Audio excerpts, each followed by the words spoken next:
What is up, everyone? Welcome to another episode of Hyperfocus. I am your host, Jerry, the Canon Junkie.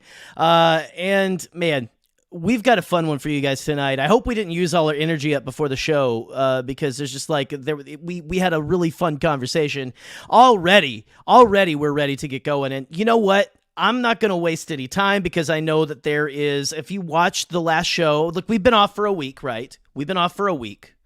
I said I'm not going to waste any time, and then I'm going to do my spiel. Look, we've been off for a week. The week before, like the last time we were on, Alden Diaz was on. He put out a challenge to my guest tonight to try to go longer than he did on the show, which I'm trying to remember. We'll have to look back at the time and see what it is. But I can tell you already that I know that me and my guest tonight both like to talk, but real quick before, and that is a compliment, by the way, Maggie. That is a compliment. Listen, guys, welcome to Hyperfocus again. Welcome to the Bombadcast YouTube network channel, whatever you want to call it. There's a lot of cool things going on. We got this show on Tuesday nights, Hyperfocus. We have my boy Scotty tomorrow, continuing with Sonic September. I forget which game he and Eric Cotterman, our buddy, the one and only Eric Cotterman, will be playing tomorrow, but don't forget to check out Bombad Gaming. And then this Thursday, the Bombadcast will be we will be probably breaking down into tiers about Star Wars Visions. So come and check it out with us. We're trying to be relevant again.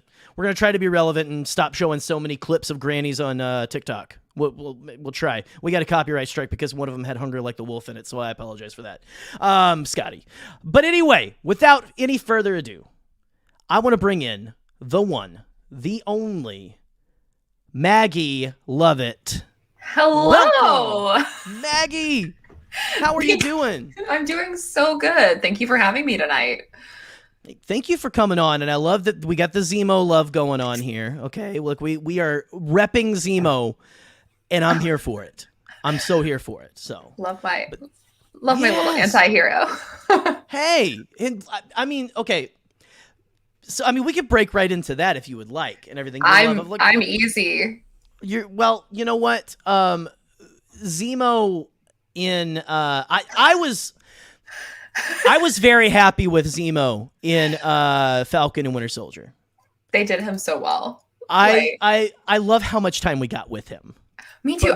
You please gush. I'm cutting you off. Oh my! No, you weren't at all. This is the problem with two ADHD people being like, "Oh my god, exciting thing." This is going to be the whole night, guys. This is ADHD unraw. I don't even know what that is. Go, Maggie. Go. Oh my gosh. Yeah. No, raw, however you like it. Cheers. I'm just gonna drink wine and shut up. Cheers. Yeah, no, I really loved Zemo when he was first introduced in Civil War, but I totally thought that he was like a one-off, like he was just going to get sent away and, that was that. Yeah. And then when we were teased that he was coming back, I was like, oh, he's just going to be in like one episode. He's just going to like be the bridge. And then there he was hanging out with them for like multiple episodes and then showing back up in the finale. And I was like, yes, I am eating very good tonight. Well, I mean, is it Daniel or David Brühl? I always forget. Daniel. I think David Brühl. I might be thinking of Brühl's Rules or something. I might be thinking of a Tim and Eric's awesome show, Great Job skit or something. Oh my gosh.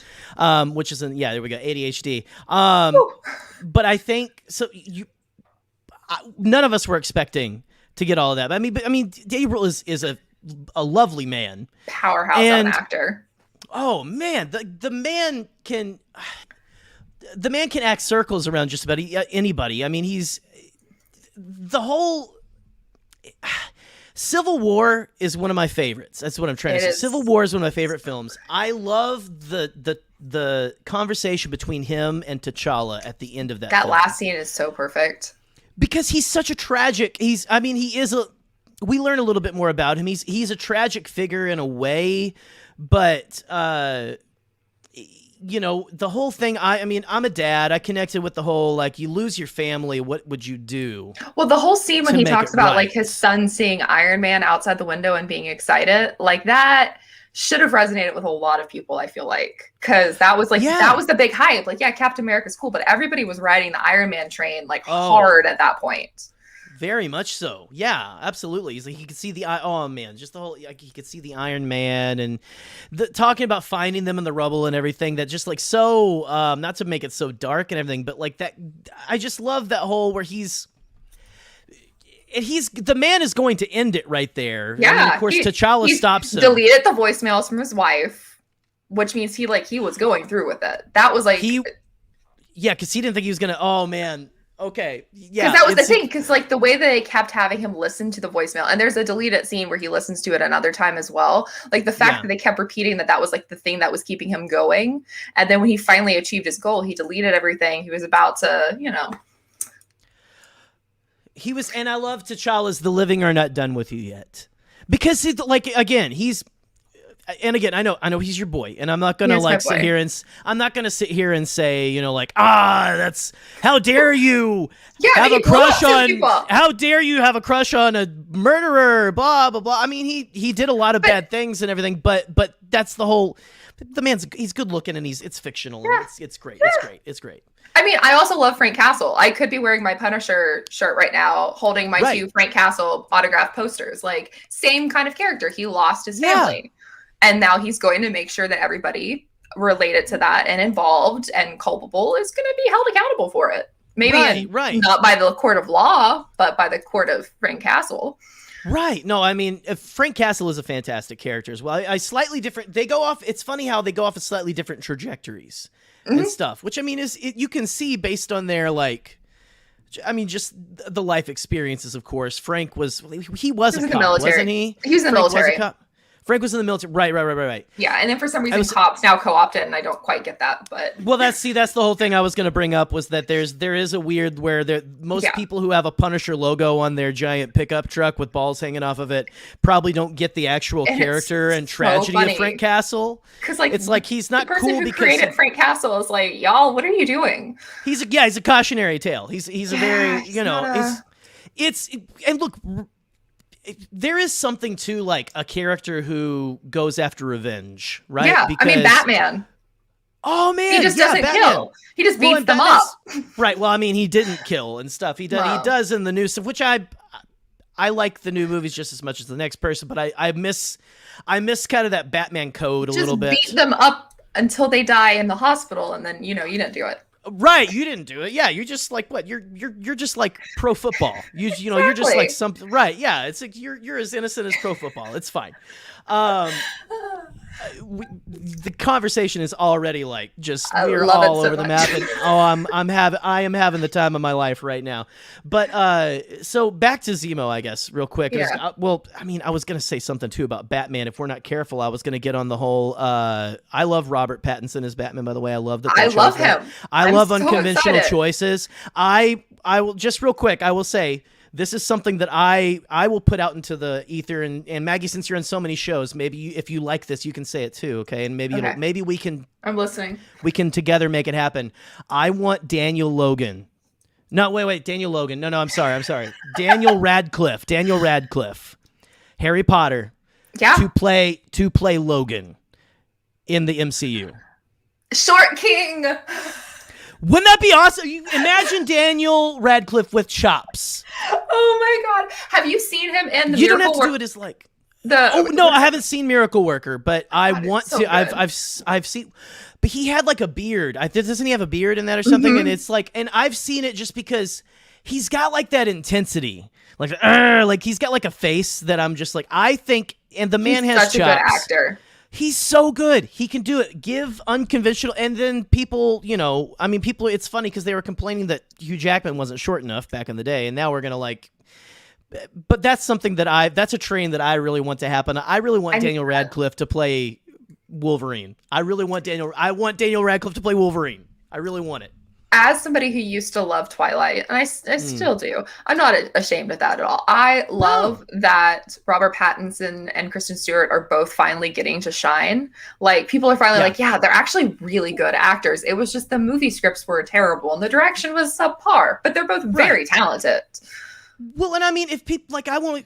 My ex really was into Twilight and stuff like that, and I watched it with her. And, like, I never had anything against them. I worked at a movie theater when all those movies were coming out. Oh God, I'm so sorry for your experiences with the women who saw those, because I was in audiences. Listen, and I'm a straight white man. I understand, and I don't want to disparage anyone because hey. Yes. Thirst was real back then. It's not just a new concept. But I have heard between Twilight and the Magic Mike movies, but I worked when both sequels came out. I heard things said by women who were old enough to be these men's parents or moms and sometimes grandmother that I want to unhear, which I'm like, it's fine. That's fine. You're a red-blooded woman. I don't want to be ageist or anything, but I've heard them say things about these boys at the time. You just don't expect it. Well, and I was, again, coming from a very, like, religious background and everything, like, oh my, you want to do what to that boy? You want to tickle his what? Like things. There's a TikToker that I follow that's like, has been in movie theaters for forever, and the stories he tells on TikTok between the women at like Magic Mike and like the weirdos that show up from Minions. Yeah. And like the things said about the Minions that he just like can't, there's not enough mental bleach to like erase. And I was like, I never knew that people saw the Minions as something more than just a cute animation. There's something for everyone. They show their butts entirely too much. Let's just say that. Well, come on. Anyway, I'll just say whatever pops your cork, good on you. It's fine. Whatever. Yeah, if it's a Minions, good for you. If it's a Minion, I mean, good on you. I know. I will say, thankfully, I've not. I don't want to shame anyone for that, but I'm thankful that I didn't, because I think the first Despicable Me did come out while I was working there. But I will say, I had a manager who I was her favorite, right? And everything. Like, I was her favorite worker, all that kind of stuff. I was the blah, blah, blah, blah, blah. It was, I probably shouldn't have taken advantage of that, being the favorite and stuff. Like, I would go wash her car and she would give me coupons to, like, for ice cream and stuff, which I was like, I'm down. But if it's offered, take advantage of it. There was one time, though, where it was when we had Magic Mike, and she was looking at that poster, and she looked at me, she's like, I forget what she said, but it was so just like, and I was just like, I just nodded. I was like, oh, yeah, I bet. Yeah. Yeah. But inside I was going like, why me? Why me? I know you trust me, but like, just like, it's anyway. And I was like, it's fine. It's fine. I mean, just roll with it. Yeah, and I was like, as long as you don't try to like groom me into anything, it's fine, which I'm not built like Magic Mike, so I don't think I have any trouble. The new wardrobe is a Speedo. It's just like come into it's ladies' night at the movie theater. Here we go. Yeah.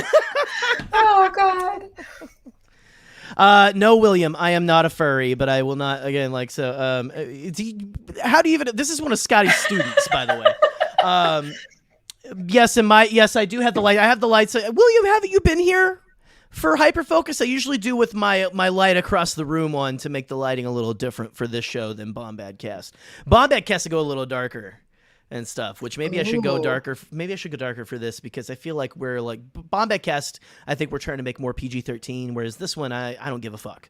So good to know I can swear. You can swear. Go for it. But anyway, so.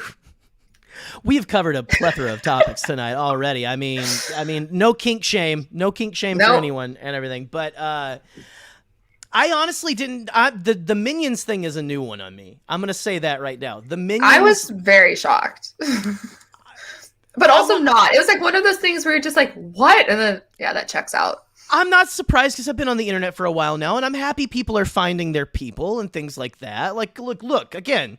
As long as you're not doing anything illegal. Yeah, have fun. Go for it. When it comes to Minions, right, and everything. I mean, anyway, yeah. Just God bless your hearts. Just that's all I can say. We should probably move on. We should probably move on. You think? I think. Maggie. Yes. So. Zemo. A needle pulling thread. Yes. A needle pulling thread. Very good. So, look, we talked a little bit about his Civil War Tragic thing, and backstory. like his tragic backstory. Yes. I'll tell you something that I remember from when Civil War was coming out. Was people talking about, oh, they're gonna have Zemo in it, he's gonna wear his stupid sock mask and stuff. Like no lie, like the friends, like again, this ties to the movie theater a little I'm bit picturing him wearing a sock now, and I love it so much. Just like pantyhose or something. I mean, and I remember looking up a picture of him when the movie was coming out, and the comic book character, and going like, wow, okay, that is interesting. But we've come to a place. How do you feel about the way they did the mask and everything? I loved it. I thought it was such a clever, like, here you go, and you're not going to see it again unless we get Thunderbolts. And if we get Thunderbolts and like Disney does not like call me for like just press, I would be so sad. Are you listening, Disney? I'm sure you're Disney, watching this right now. Disney, yeah, please. I just need Thunderbolts. I mean, technically they're like kind of setting it up. I think I feel it. My bones are telling me it might happen. I mean, but yeah, we have what's her name? We have Elaine from running around getting everyone together. I'm sorry, I forgot her character's name. Yelena. Yeah. Well, no, not Yelena. Oh, she went to get Yelena. Right. Yeah, I can't. The name is like the long name lady. Long name lady. It is Julie Louis-Dreyfus. Anyway, I just can't picture. Oh, it was so good. I just can't picture Zemo working with John Walker. Like, I can't picture anyone working with John Walker. I'm not a big John Walker fan. I could kind of picture him working with Yelena, and I could kind of picture him working with what's her face. I'm blanking on her name. Which one was it? That was in Sharon. I could see him working with Sharon. Oh, yeah. I could see them getting along fine. But John Walker is so outside of that group. And I think it's just because, like, in the terms of the series, they kind of fumbled the John Walker as a villain and then tried to make us care about him. And then it didn't at the pan end. out. I was like, bad timing, just with, like, January 6th. And then, like... Well, you wonder how much they, like, were trying to push it. I almost wonder if they, like, edited it a little bit too, like after that, like maybe we should. Well, because you want to, you got the story, I think, to a thing, and like who knows? I mean, how much of it they had in the can, and we're probably just like getting pushed to push it out there. But I mean, there was a lot with. I mean, I would love to see more. I'm interested in the character of John Walker. Oh yeah, and he's a fantastic actor. Like he made me want to punch him in the face every single week. Oh man, so good. And I was just like, I was so mad at the man for wearing the Cap armor. I was so mad at him, like having the way he destroys that one person. Is so. There's a lot of great moments with, and now we're on John Walker and everything. But I really don't know how. I don't know how anyone would work with John Walker. Speaking of John Walker, have you seen? I tweeted about it yesterday. There's a guy who's writing Rogers the Musical on TikTok, kind of like how Bridgerton the Musical happened and Ratatouille the Musical, like that. He is writing it currently, and he's having people sing songs, and he's written 2 really good ones for Peggy, but he wrote one for John Walker, and he was like, I wasn't expecting to write this, like, and he wrote it and gave it to somebody to sing, and it was so well performed, and I'm like, I'm going to be so disappointed if Rogers the Musical is not exactly this. It has to be like I'm picturing something like Hamilton. Like honestly. Oh, I'm sure. And I have this like slight complaint. Like if they don't there's 2 actors that they have cast in this show, upcoming Hawkeye, that are both musical theater people, Brian D'Arcy and Froffy, who I have been a fan of since 2011 when he was a barricade boy on the Weston production of Les Mis. I have an autograph of his on a postcard up in my room, and he is now starring in Hawkeye. And I was like, do I pick people? Do I pick them right?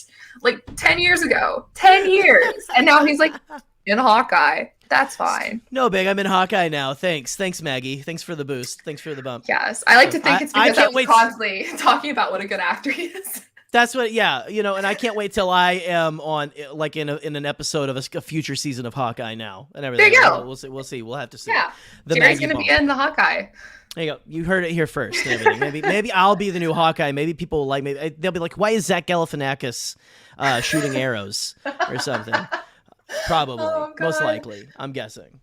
But okay, so you were a fan of the Zemo mask and everything. Yeah. No, I think it worked really well. I also like that they changed his character enough because like his actual character in the comics, not exactly somebody you should be a fan of. His dad's a little bit bad.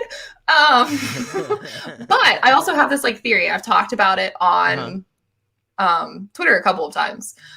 In his apartment, I'm forgetting in the town now because it's, I have Star Wars stuff in my brain today. But the town that they stay in, and they like have him, he has his place there and they stay there. The stained glass window in this, I'll call it apartment. I think it's called I think I remember you talking about this. There's Stars of David, which I liked because like Sokovia is supposed to be like where obviously the Maximoffs are from, and they're supposed to be Jewish in the comics, but they're not exactly Jewish in the live action. But I like that like subtle tie. I was like, also if they make that a thing, it fixes some of the stuff in the comics. Yeah, and that's really the only reason. That was like, as soon as I saw that, I was like, okay, I feel very comfortable like buying the merchandise now, because there's the whole assembling show where they talk about that they specifically made that apartment for Zemo. So like that was an intentional production design choice. That's cool. Okay. And I was like, okay, good to go. So I will wear this proudly.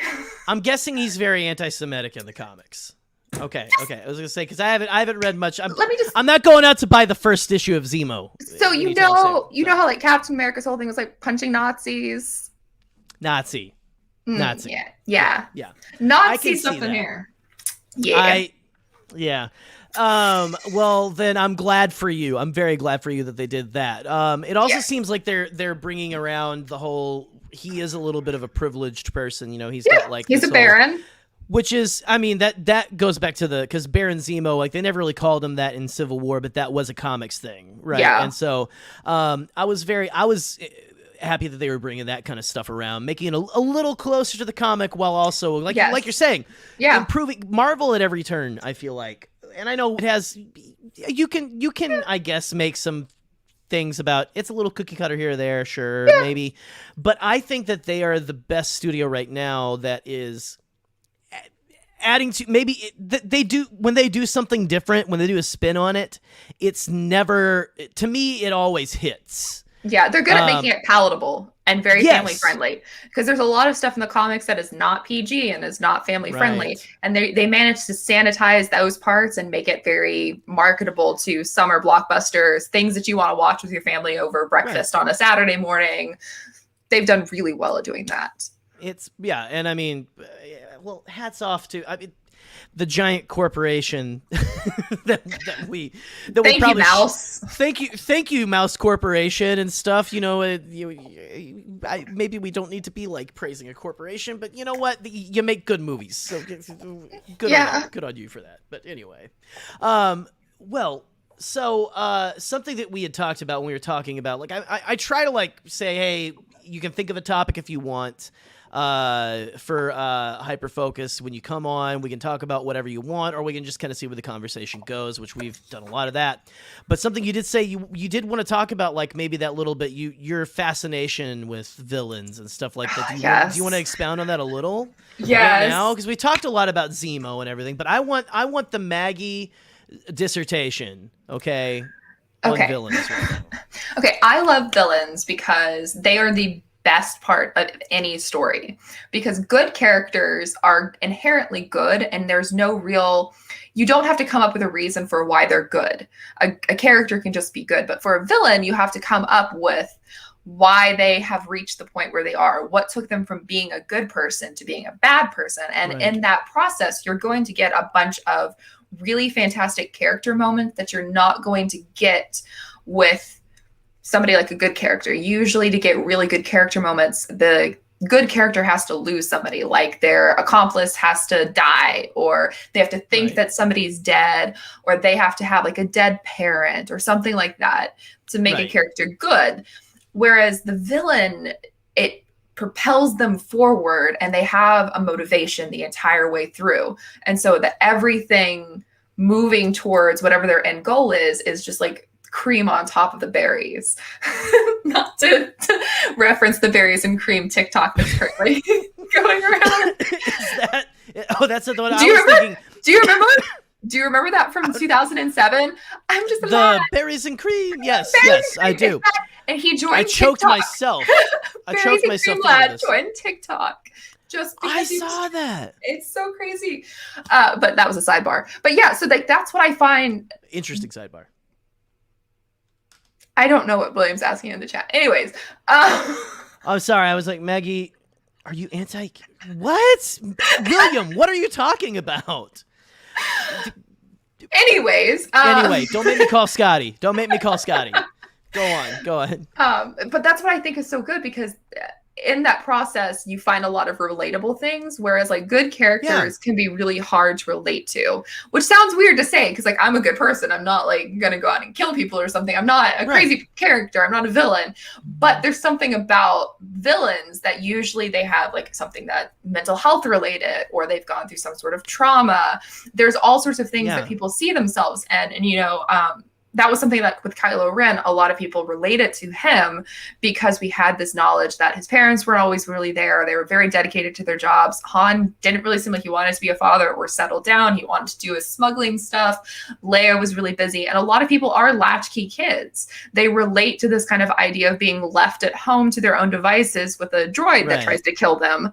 That could be the microwave that you almost exploded. Like, there's little things like that people see, and then they see that trajectory of like if they like the idea of, we know that Leia and we know that Han still believed in Ben Solo right up until the end, and they like that idea of like, even if I stray really far, there's still people who want me to come back home.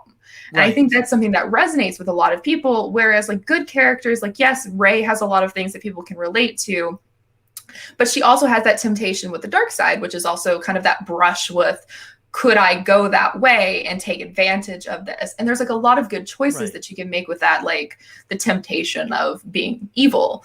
And I just have like throughout my entire life, I've always kind of gravitated towards the bad characters, because I like, not bad, villainous. I like that kind of exploring the mentality of what gets you there. And that's why I like a character like Zemo. I like a character like Frank Castle. Batman even kind of grazed the line of being more of an anti-hero, because he is like seeking revenge, which is not always a good person thing to do. But yeah, that's where I've always been with villainous characters. And I love a good redemption story. I love the end. I love that like light at the end of the tunnel. Like you get through this tremendous amount of darkness. You see the errors of your way, and then people still are willing to bring you back in.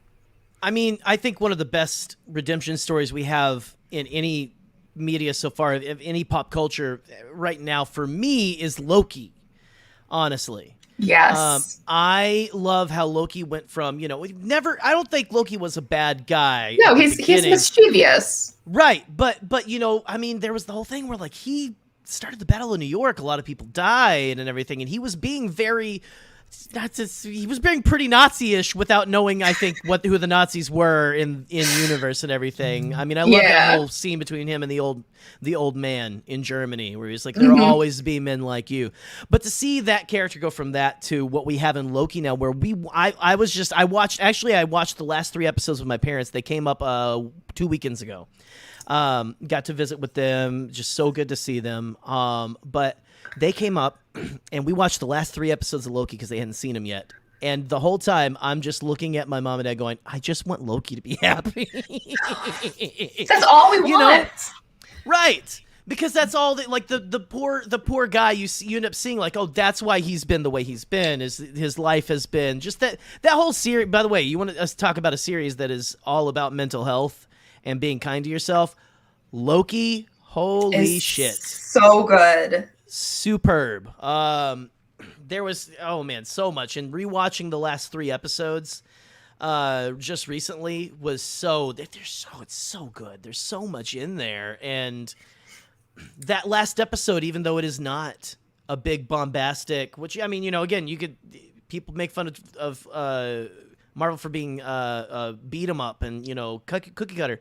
That wasn't a big explosive finale. No. That was my dinner with Kang, my dinner with Andre. Sitting down, and it's so like it was late. My parents are old, and they were staying up. Like, they were up on the edge of their seats listening to this guy talk about, you know, and I was just like we're sitting there like just thinking like, wow, is he evil or is he, you know, what is up with this guy? He seems so evil, just like, and that's why I love that finale so much, because it did kind of defy the odds of what we had kind of previously seen. And I love episodes that slow things down. I love episodes that give characters the opportunity to talk. That is my biggest complaint with modern storytelling. People waste so much time saying nothing because they want to show spectacle, but they completely miss those moments. And there's so many of those moments, like particularly between Loki and Sylvie. Like, I love that scene. I believe it's in the penultimate episode where they're sitting and he like makes the blanket appear around them. And I love that whole conversation. I was like, this is what I want more of in stories like this. The characters having the opportunity to be like, this is how I'm feeling right now. This is how I felt before. This is kind of where I see things going. And paid for such like good storytelling. Yes, exactly. Well, the whole conceit that like all like Loki variants are that's what they get the most of. Mm-hmm. And the way the Lokis see themselves, where they're saying Loki's not just that they refuse to die, but that, like, I think there's a line. It's after all these Lokis, the Lokis attack their hideout and everything, and it's Alligator Loki. King Loki is the young one, right? King Loki. Yes. And then classic Loki. Oh man, I love him so much. So much. Richard E. Grant is just a joy. But anyway, and I'm glad that he got to play a semi-good guy in this one. Like, I'm glad, because I love the character General Pride and everything. But anyway, I think he has a line where it's either him or the young Loki, and they say, anytime one of us tries to fix themselves, the TVA steps in and takes it. And it's so, there's something about that that's so tragic. And so it really is. We're all so broken beyond repair that they were like turning on each other. It was comical. Yeah. But at the same time, it's like, it was like, you think about if you're that person, that character, like, oh man, this is so depressing. And if you think about how annoying that is too, because the Avengers have done so many things, including some playing with time, and the TVA didn't step in, but Loki wanting to try to be a better person, that is unacceptable. And the whole time I'm just like, the Avengers suck. I am such like, Zemo has made me such be like, the Avengers get away with everything. They can destroy a whole entire city. But they're fine. Man. Well, right. And I mean, I think I think we are going to play, like, that's what it seems like they're playing more with. Let's bring in the boys. Let's make this the boys. Oh, hell yeah. Listen, no, I mean, they're going to, I think, be dealing with more of the consequences of their actions in this thing. I mean, you have like the whole where, like, I mean, I'm glad Steve and Tony had very awesome ends. They had very heroic ends and stuff. But I mean, I do think we are going to be getting a lot of, like, even Hawkeye's paying for his sins. Good. In this new show. Right. I hope somebody drops him off a cliff too. Oh my god! I really hope Yelena shows up in like the second episode. It's like, bye bye. Oh man, it's gonna be. I mean, I don't know. I like the character of Hawkeye. Like, I love that. I love him in the comics. I just cannot stand him in the movies. I don't know what it is about me and stuff. Like, I know he's not everyone's favorite and everything. I'm not gonna sit here and say like, oh, he deserves better. It's just like, I get it.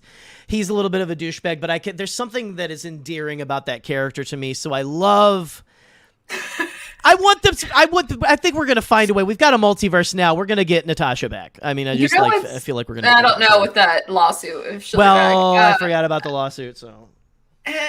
But what I think is interesting is that all of the old guard is gone right in time for like the reckoning of the Avengers having to pay for and atone for their crimes. And now it's all the young ones. It's like Peter and Yelena is out there. She's not an Avenger. But she's young and, you know, super powered. You've got Kamala showing up, and you've got all of these characters, like the younger kids. So excited for these characters Hawkeye girl. to show up. Kate Bishop, right? Yes, Kate Bishop. Like you've got all of these characters that are like they're young, and now they have to. And I'm like, wow, this is like so perfect. This is the millennials having to deal with Boomer fallout. It's Star Wars. It's you know, it's the whole thing where like you know the whole conceit of the sequel trilogy was sorry, this is your fight now. Sorry, we didn't like completely finish things. Yeah. Sorry, we didn't just like put the cigarette out. Sorry, we didn't check Exegol. Like who would have thought? You think Vader like at the very like? I will say like. I like the new run and everything. I think it's cool that he went and he found that, but it really must have slipped his mind. Like right before like he passes, he goes, "Oh wait, you might want to go check Exegol." You want to just I got a pyramid thing. It's like a holocron, but it's not. It's at my house. Go check it. I don't get it. Like not to say it, not to start that stuff, but maybe Luke did find it, and that's why he went and hid on Octu. He was like somebody else's problem. He was like, he was like, I am too old for this. I'm not old, but I'm too old for this already. So I'm just gonna go like kindly. Well, you got the whole thing where he thought that he would cause, but maybe it's a whole thing. You know, not to get too seriously. He was like, I'm gonna just mess this up and make it even worse. And maybe it's like he can't stain a body. He's burning through him. Nothing. It'll be fine. It'll be fine. Yeah. Whatever. What is that anyway, tweet? Have fun in your giant upside down pyramid. Have fun, Palpatine. What is that tweet? Like, I would kindly like to be excused from this narrative. Like, that was Luke finding out about Exegol. He was just like, I'm gonna go somewhere. It's gonna be a really quick trip. Why are you packing everything then? No reason. Don't worry about it. Okay, but like, Peter Griffin making it halfway through failure to launch, like done. Be like, Luke, why did you put your apartment up for like rent? No reason. I thought it was just a vacation. No. It's just a trip. It's just a business trip. I'm just going to wait, where are you going? Here's I gave the map to R2D2. Yeah. I'm going to an island that looks like a shoe. It's fine. Whatever. Yeah. It's fine. There's some like little birds. I'll be fine. Like, don't expect a call from me. Don't wait up.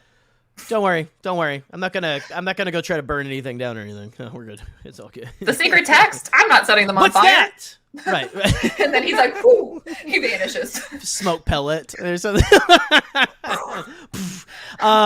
This is delightfully off the rails and I love it. But so I don't know. We don't have to open up that can of worms any further if you don't want to or anything.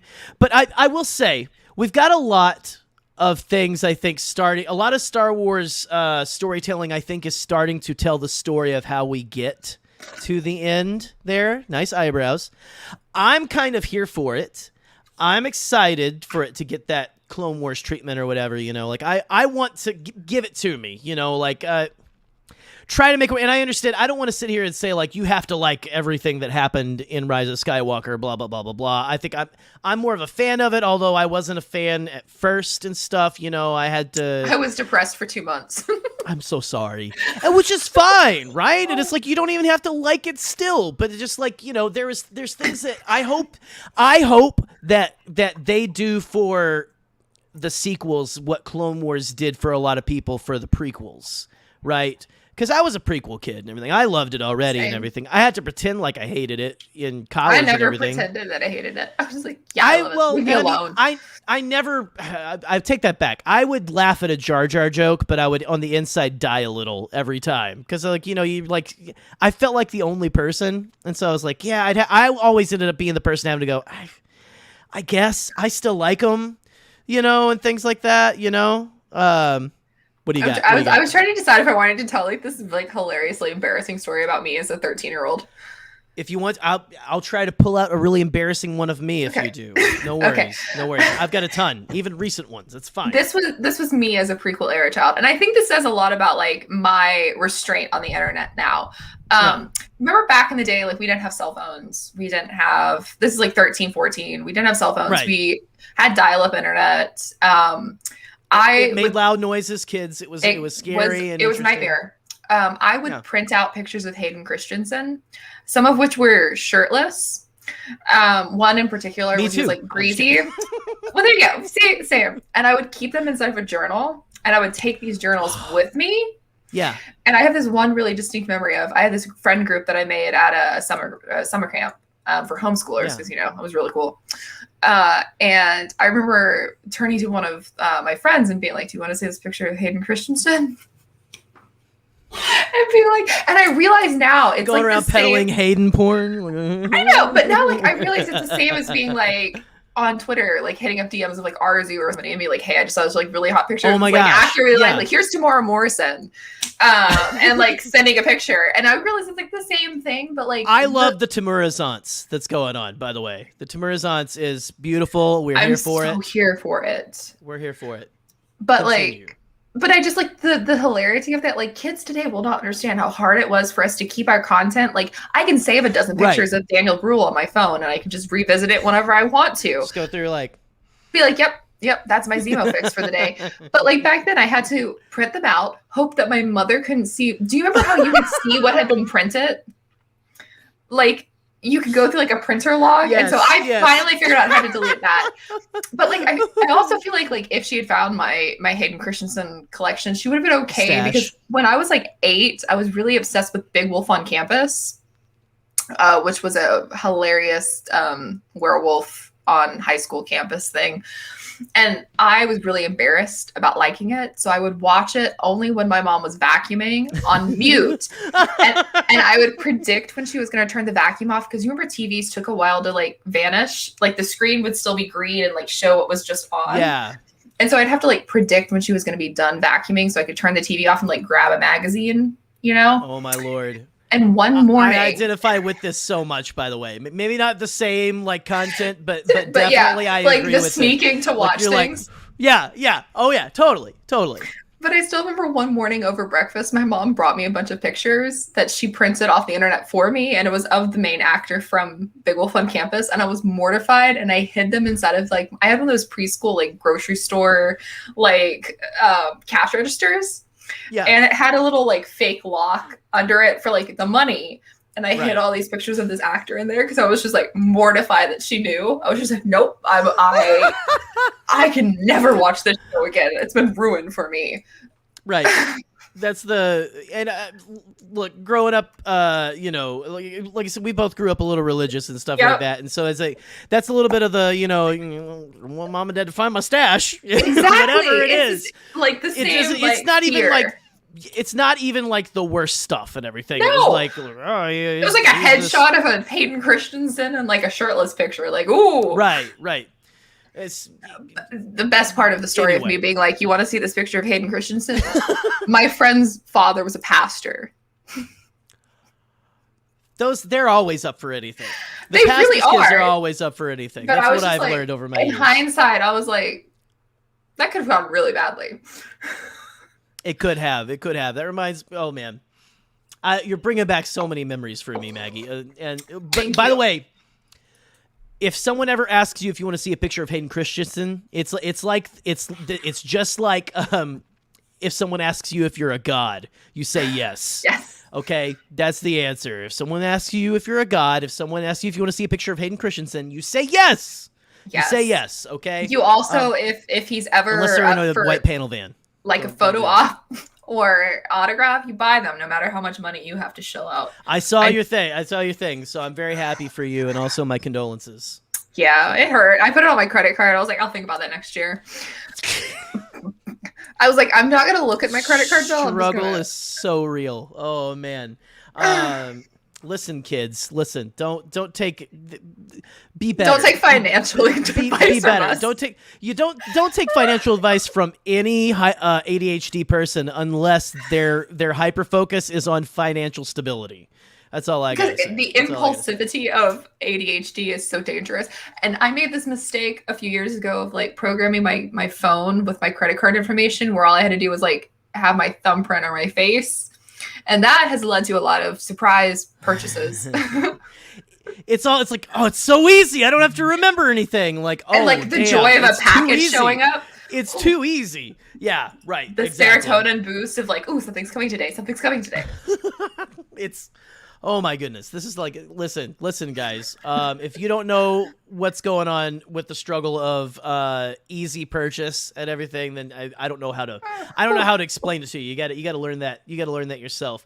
Real quick, William here. I don't know if your grandma wants to let us know that, but that is good for her. That's all I gotta say. Proud Good of for her, man. That's pretty fantastic, actually. So yeah, Sal, he said the thing. He said the show name. I said the show name. There you go. You did the thing. Well, speaking of ADHD, I don't know if we want to get into a little bit of that. Sure. Not to listen. I'm ADHD. I try to let this show not have a structure and things like that, because sometimes structure, I feel like, can absolutely, like, you hit a wall, right? Yes. And I love free-flowing conversations. It's why I really wanted to start this show. And so, but something that me and you, again, we've mentioned it in the show, throughout the show tonight. Yes. But something very big to you and me. I mean, we both have ADHD. We're both fairly open about that. That's something that I never knew I needed, by the way. I feel like you're probably the same, is people being honest about their ADHD online. It's been such a relief. It makes me feel like I'm less of a, what's a nice word that won't make people in the chat cry? Less of a failure, or less of a weirdo, right? Yeah. Like, it's like what are you talking about? Why am I so weird about X, Y, or Z? Why do I need to tell the truth to people? Why do I need to do blah, blah, blah, blah, blah? Why do I need to do all these different things? For the longest time, I was ashamed of my diagnosis. Like, I literally despised anyone knowing that, because I had accommodations in college. I got diagnosed because I was failing a language class, because I could do the homework when I was in my dorm. I did great on all of like the online stuff, answering questions. But as soon as I got into the classroom and was expected to listen to a language I couldn't understand, I failed every test. And then all of my other grades started to slip, because I was hyper-focusing on trying to figure out why I could, because I'm also a gifted burnout kid. So, I was very gifted in high school and middle school, and suddenly I was hitting this wall of something I couldn't do, and everything else kind of started to fade away. I like started losing weight because I was really depressed. And then I was like, I think I should get like checked. Like, this feels like a thing. And I found at like my school, if you got diagnosed, they would let you skip the language credit. You just had to take 4 additional classes and like relevant stuff. Really? So I was able to take 3 literature classes and a linguistics class as my 2 language classes, which was a lifesaver. And I wish they talked about that to people. I just recently found my documentation, like my emails from when I was doing all of that. And I found, like, I don't know if anybody else in the chat or anybody else who like had accommodations in college, like the disability services in colleges are terrible. I found the emails between me and these people, and the way they spoke to me, and like, I'm a high functioning individual. I don't have anything like seriously debilitating. I was like, is this how they treat people who do have like serious learning disabilities and like cognitive issues? Because I'm like, I need my mommy. Right. It's all it's your fault. It's, you need to try. It's try harder, which what I've learned over the last couple of years is that is a thing with ADHD people. You can't tell someone with ADHD to try harder, because that just, it confounds them, because they're trying as hard as they can already. It's crazy. But I would even say that I'm embarrassed to still, I have a little bit of embarrassment still wanting to, go for those, like those things in college and stuff, I never wanted to do it because I was like, I don't want to be different than anybody else. I already had to go out and do like a remedial reading thing when I was in elementary and stuff. I got diagnosed very early. I think it was about 7th grade, and it wasn't like they would take us out, and me and another kid, and they would try to teach us like these different, I forget what it was exactly, but it was because, so we could have extra time. And God bless that lady. She actually had we would get like a free, she had like a cabinet full of old Star Wars and Batman comics. Oh my God. Star Wars like learning books and stuff like from the 70s. And I wish I still had some. I probably don't. Like, I probably had a bunch of stuff. She probably had a bunch of stuff worth a ton of money. Oh, and my God. It is all just like, it got demolished at my house afterwards because I was a kid. But I would say that even like at employers, big employers and stuff who like, that's something I get a lot is, you know, like, oh, can you go faster? Can you do your organization like X, Y, or Z? Can you do this? That's something I'm facing in my current job. Like, well, don't you organize your packages in this blah, blah, blah way? And I'm like, well, I organize them in the way that my brain can do it fast enough. Yeah. And that's something that you can't make. Cause I literally was okay. So whenever I went to see Scotty, this is I was sitting next to a girl who actually was from Grand Rapids around here, does her own like YouTube or podcast and everything like that, was very self-help, but she and I was like, oh, cool. And I started talking about my ADHD a little bit, and she goes, I just don't believe ADHD is a real thing. And I was like, and she was very, like, I think she was there with her boyfriend and stuff. Like, they were both sitting by me, but she's a very attractive woman and stuff. And I'm sitting there like, we're having a good conversation and everything. And then all of a sudden, like, yeah. All of a sudden, it's like you're not that attractive of a person anymore because you don't think that I'm real. You don't think I'm real. Yeah. Oh God, that would be heartbreaking. It was, and that's something I think that's still very prevalent. That a lot of people are like, oh, it's just an excuse because people don't want to try, and it's. I didn't do very good in school. I didn't do very good in school, but I am not a dumb person, right? Like that's always been something to me. I know I comprehend. You just learn really differently than how it's being taught. Right. And again, you know, like I still don't think, I think we're still in the dark ages when it comes to like things 100%. They do for people with, not just with ADHD, with any kind of ADHD is a spectrum disorder, I think. Yeah. I would even say like it's like very much kind of almost akin to close. I don't know. It's like, it's kind of like, I don't know. I don't even know what I'm trying to say here, but it's a very, you could be either really high functioning or the opposite side of that. Or me, right? No, I'm just kidding. Yeah. But yeah, it's amazing that, so see, that's the thing. Like, I envy a little bit of the whole having that confidence to actually reach out and take those programs and stuff. Where, like, it's so hard. I wish I had been diagnosed earlier on. Because like I was homeschooled up until half of first grade. My grandmother had an aneurysm. We moved to Ohio for a while, and I started being homeschooled. And then I was like, I actually like this better. And in hindsight, I realized that's why I was such a good student, because my mom would let me hyper focus on, like, if I wanted to do all of my English books, like all of my English lessons for the entire year in a week, she'd let me do it. And if I wanted to spend the next week going on like field trips, she would take me on field trips. And like the way she taught me was like, she very much catered to what my need was and what I was fixating on. And our only fights when I was homeschooling was like when she wanted me to do something and my brain was like, I can't do that. Like just physically incapable, like makes me want to throw up the thought of like doing this thing that my brain says no to. And now that I'm an adult and I can look back at that, I'm like, that was that. But it's so interesting because like girls do not get diagnosed. Like I have only met like a handful of girls who got diagnosed before they're like either late teens or early 20s. Like it just doesn't happen. And it's so interesting because like in hindsight, I remember times in like kindergarten where like my peers who were boys would be allowed to like run around and scream and like get away with stuff. But like if I was over talking or if I was wanting to get up, sit there and try to focus on something, like sit there. And so you learn, and I learned this when I got diagnosed. Like at that point, I was like moderately ADHD. Now I'm fairly confident if I go back in and get retested, I'm going to be on the higher end of ADHD because it's progressed. Right. To a far worse side of the spectrum. But my The psychiatrist... last year's been murder on mine, by the way. It's been terrible. But like my psychiatrist talked about how girls are taught to self-soothe, and we're taught all of these things, and like boys could probably manage better if they were never told like, oh, it's just boys being boys. They have so much energy. They're so chaotic. Like if you had just been sat down and been like, here are ways to divert this. Like I would always do like Photoshop on my computer while listening to lectures and classes and like stuff like that, where I knew if I could kind of do two things at once, it was helping my brain focus on the listening part. Yeah. But like they don't teach that.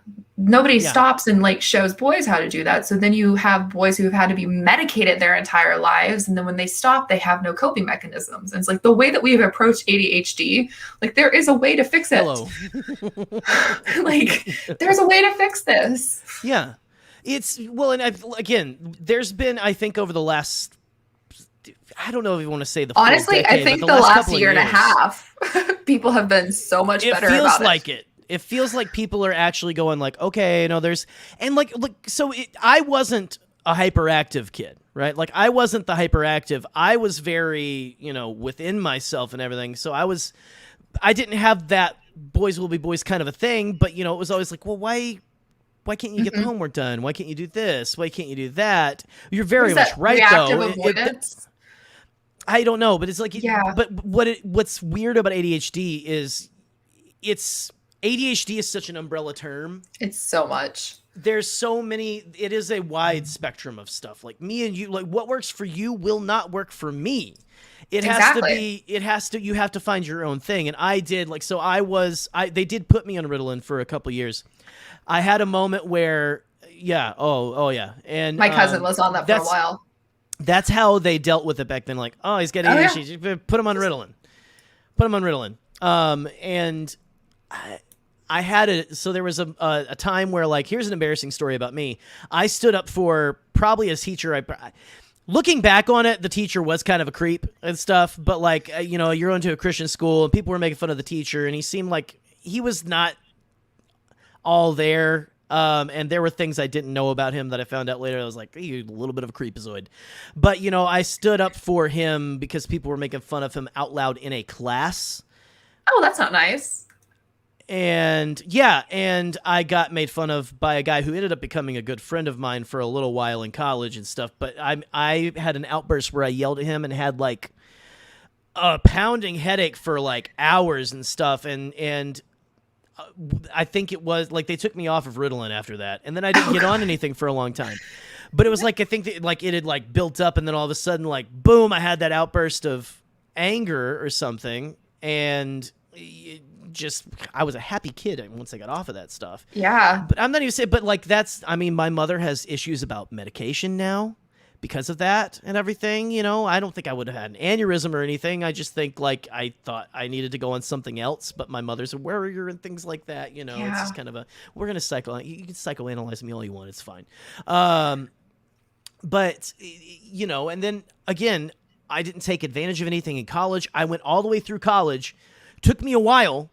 A little longer than the normal person, but I got through college without medication and I got all the way through and then I just started getting back on medication and stuff actually a couple years ago. And it's just, it really is kind of a thing where I want to be like, especially since me and Scotty have started the show and everything, and we've had like more of a platform than I've ever thought I would ever have in my life. You want to like reach out and let people know that it's okay to struggle with things and it's okay to do those kind of things, but anyway, I don't know if I'm even making any sense, if that's a coherent thought. It's been so nice this past year and a half that I think a lot of more people are either recognizing that they have it or that they are ready to admit that they have it and that they've previously been diagnosed with it. Right. Because like I always called it my stupid papers. Like that was what I called it because I felt so stupid that I had to like, because I was a very that's how you were made to feel. Because like, that's how society thought of you. I'd had speech therapy when I was a kid because I have a speech impediment, which I work all the time at trying not to have it. It slips through a few times when I get, and I think it technically is probably part of my ADHD because I think my brain gets so excited about what I'm talking about that my mouth's too far just ahead. I can't do that. But people made me feel so bad about that when I was in kindergarten and first grade that like that stuck with me even through being homeschooled. Right. And then when I got to college and then when I had to tap out and be like, I can't do this. And like the teacher that I was taking the language class from, like, was super nasty to me when I had to withdraw from his class. Man. Like he made me feel like the lowest of the low for tapping out. Right. And then like I got the paper, like I had to do all of the psychic evaluations and like it was like a 3-session thing and they make you feel like you are stupid. And I called it my stupid favors for the longest time. And my mom was finally like, you have to stop calling it that. Like you're not stupid. You're like Is self-deprecating humor one of your coping mechanisms, by the way? Because it definitely is for me. Yes. Yeah. Yeah, I know. I do a lot of self-deprecating humor as well. Yeah. Sorry. That's that's why I like comedians like Pete Davidson so much, because like self-deprecating humor is great. Like, yes. Right. Yeah, I mean, as long as you're getting the help you need to and stuff, right? Yeah. Like it's good. But I mean, like, right. I know. Like I really connect with Pete Davidson as well because of that whole thing where he's like, I got mental issues. Yeah, it's fine. I love that kind of stuff. That's just. But. I'm sorry. Go on though. I don't want to cut you off. No, I was just like, I love seeing people talking about it because it's made me finally be like, yep, I have ADHD. Yes. Like there's been a couple times with film festivals because I have auditory processing issues. That's ultimately what they said was the reason I can't learn foreign languages. I've tried Spanish, Latin, German, French. I've tried them all. I can read most of them more or less for what I learned, but like, can't hear them. I cannot speak them. My brain does not process them. And like, I've been much more forthcoming with like screeners, like needing to have closed captioning because like I cannot watch something and hear at the same time. Like it takes a lot of work to like process it too. It's hard. I might just be losing my hearing, but I don't know. No, I mean, it is an ADHD thing. So it's highly likely. And then like with film festivals, it's putting so down that I do actually need accommodations for things, like taking advantage of like this thing that's out there that we should be taking advantage of. Right. It's weird. And shouldn't be ashamed of. And shouldn't be made to feel ashamed for it. And that's something that, I mean, there has been a lot of work on at least in the mainstream, it feels like people are trying to be a little more conscious of mental health. But there is still a little bit. I feel like there still is. Like I'm still so surprised by it, but there is still so much stigma, especially against ADHD and things of that nature and everything. Because there is just so. I think we're getting to a place, but it is still so. We're still so far. Again, I just can't believe that person that I met on the plane this summer. I can't believe somebody said that. I genuinely can't. I can't believe someone still. And she looked at me after I was just talking about it and said that to my face, which is like good on her for being honest. But I'm just like, okay, that doesn't change the fact that I'm living it and everything. Like I wish that I had the power to just go, I don't believe that exists. with a lot of things. Oh my gosh, especially when there's been so much more like actual mental health research in the last like 5 years that's even gone into the fact that like there's a big overlap between like autism and ADHD. Like there is a group of people that Venn diagram completely overlaps, and like they're exploring like how much of this is like maybe everyone's a little bit on the spectrum of like specific mental health patterns, and like there's so much going into like trying to figure out why certain people, and then like you have people who get medicated. Like I follow a bunch of people on TikTok who have ADHD, and like those that have gotten medicated, they're like, this is how everybody else has been thinking this entire time. Like you're able to sustain one thought and do that thing and then do the next thing and not like find yourself out taking a walk through the woods because you saw a leaf in the house and now suddenly you're outside and you were supposed to be. Oh, I got to go do the thing. Like the way I clean the house is redonkulous. Okay. It's insane. Like, you go like, oh, I got to take the trash out. But first, man, well, I got to wash this dish. Like, why the hell am I not washing this dish right now? Like one of my chores, because I still live at home with my parents, but like one of my chores is like doing the dishes. And sometimes like if I do like a podcast or something at this time, my mom will do them instead. But then when I unload them the next day, things would not be in the right place. Like where I put them, like the coffee cups go here, the glasses go here, like the silverware goes. And then I'll just be like, I can't cope. And I'm like, oh, this is probably that. This is the thing. This is the thing. I love that. I'll tell you what it reminds me of, that like you live with your parents and stuff, which is perfectly fine, guys. It's perfectly fine. Yeah. But have you ever watched Elmo's? I mean this is a compliment. Is it Elmo's Room? No, not Elmo's World. No, it's Elmo Tonight with Elmo or something, or not too the not too late show with Elmo. Oh, yes. Because the beginning of it is always like he's finishing up dinner with his parents and everything, and then he's like, "Oh, I gotta go. Oh, do good, son. Like, thank you." And then goes in there. It's just so endearing. Sorry. I don't mean to patronize you or anything like that, but I love that. I think that's a great connection. It's like, who doesn't love Elmo? He has like he has like big stars on his show. It's fantastic. You're doing great. You're doing great, Elmo. But that's something else I love about the pandemic, that people have been like, yeah, I live at home. It's fine. It's chill. It's whatever. Because, like, I am fine with it. Like, I'm an only kid. Like, I wish I lived closer to my parents. You know, after my divorce, are you kidding me? Like, right. Right. It's like, I wish they lived closer because, like, then I could just bum meals off of them and stuff. That's all. I know that's what I'm going to become with my daughter eventually, is just someone to bum off of, and it's fine. It's fine. It's a circle of life. It's exactly. I won't start singing. I promise. I'm very close. I'm very close. Yeah. Exactly. Yeah. So, that was another your whole point. No, there's another villain I loved. I loved Scar. He was like, because I mean, first of all, Jeremy Irons, of course. Yeah. But also, he was talking a lot of sense. Oh, yeah, very true. Well, have you, okay, so I have learned, because, again, I have a 4-year-old. Have you ever seen or heard any of the lore of the Lion Guard? The show that was on Disney? No, Disney I only watched Lion King 2.5 or whatever that TV show was. It's more of like a show. It's almost like Paw Patrol, but with lions and stuff. It's Simba's son.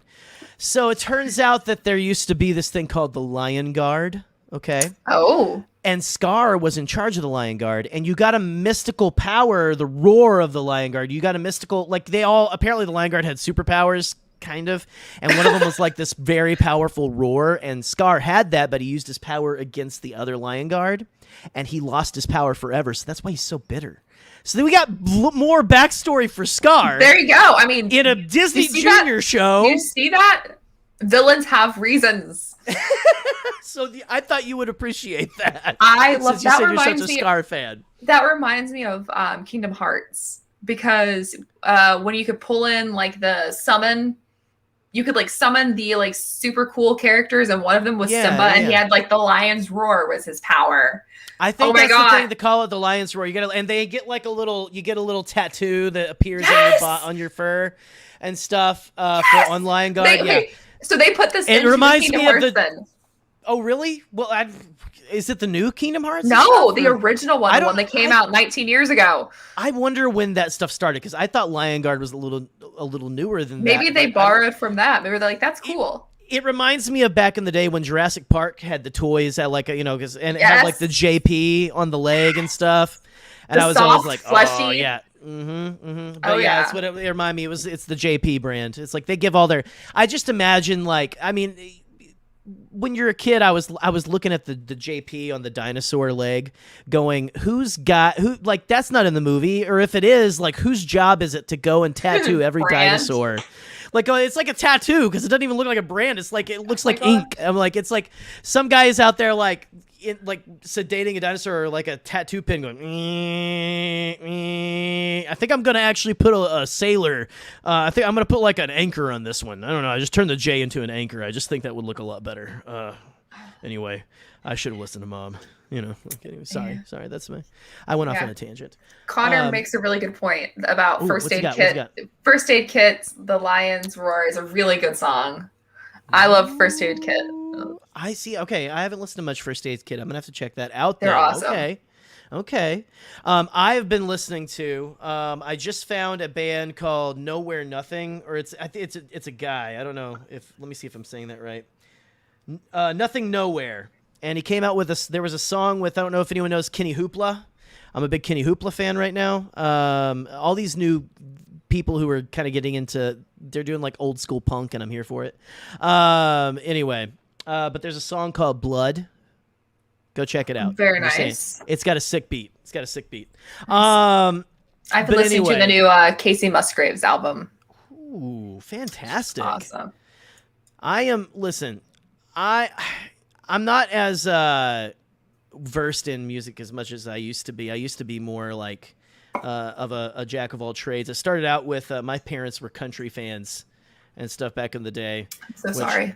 That's okay. I mean, we lived in Arkansas. There was nothing else. My mother was apparently a rock person before she met my dad, and we would just listen to country. So it was the 90s country. It was Watermelon Crawl and, things like that. All the Boot Scoot and Boogie, all the dances that sounded like they were named by a old-timey prospector, Yes. kind of a thing. The fun ones.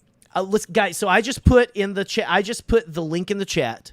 I think we're getting pretty close to maybe time to start getting some callers lined up in here and everything. So if you want to come in, you want to talk with me and Maggie, hit that link now. I'm gonna hit the intro video to that. And again, I just want to let everyone know, here comes the intro video. It's loud. Here we go.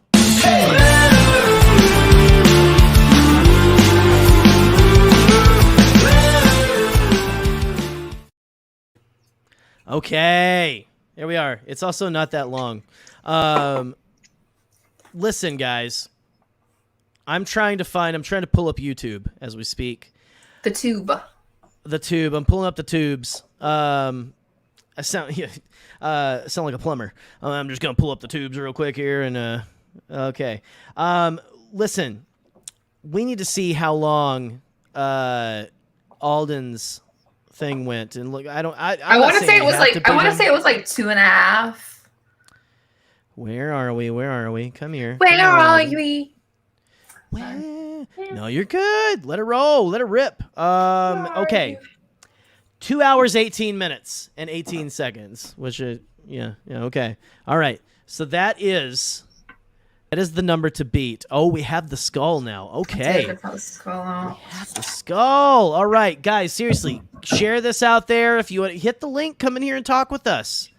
Thank you, Jared. Thank you. Yes, I appreciate it. See, look, we got the crew out there and stuff. Hey, if you're not at work, even if you are at work, I don't care. Call in, talk with us. Call in from the back of your truck. We got a lot of it's fine. Yeah. Park your vehicle if if you're delivering packages or something like I usually do and everything. Hopefully you're not delivering packages at almost 11 o'clock at night, our time. But listen, guys, come in here, talk with us. But me and Maggie are going to continue talking here for just a little bit. But don't be shy. Come on in. The water's fine. We got a lot of topics, a lot of things to talk about. You can even bring up something maybe you want to ask Maggie, myself. Yeah. Probably Maggie. Maggie's the guest. You guys have me every week. I don't know why you want to ask me anything. But anyway. I didn't want to cut our mental health conversation off short either. It's fine. But I don't even know where I want to go with that. I just there's something to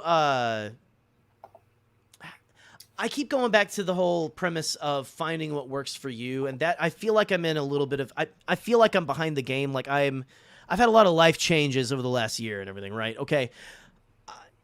I feel like I'm a little bit in that process right now of refiguring out what works for me, because like I'm having to rebuild a framework from what I, again, going from someone who was married before the pandemic, things like that. Now I'm, back on my own. What does that look like? Things. I actually lived with my parents. I moved out for 3 months. Okay. Moved back in with my parents and then got married and moved out of my parents' house. So I haven't, and I had a roommate, so I haven't lived on my own. So there's another thing.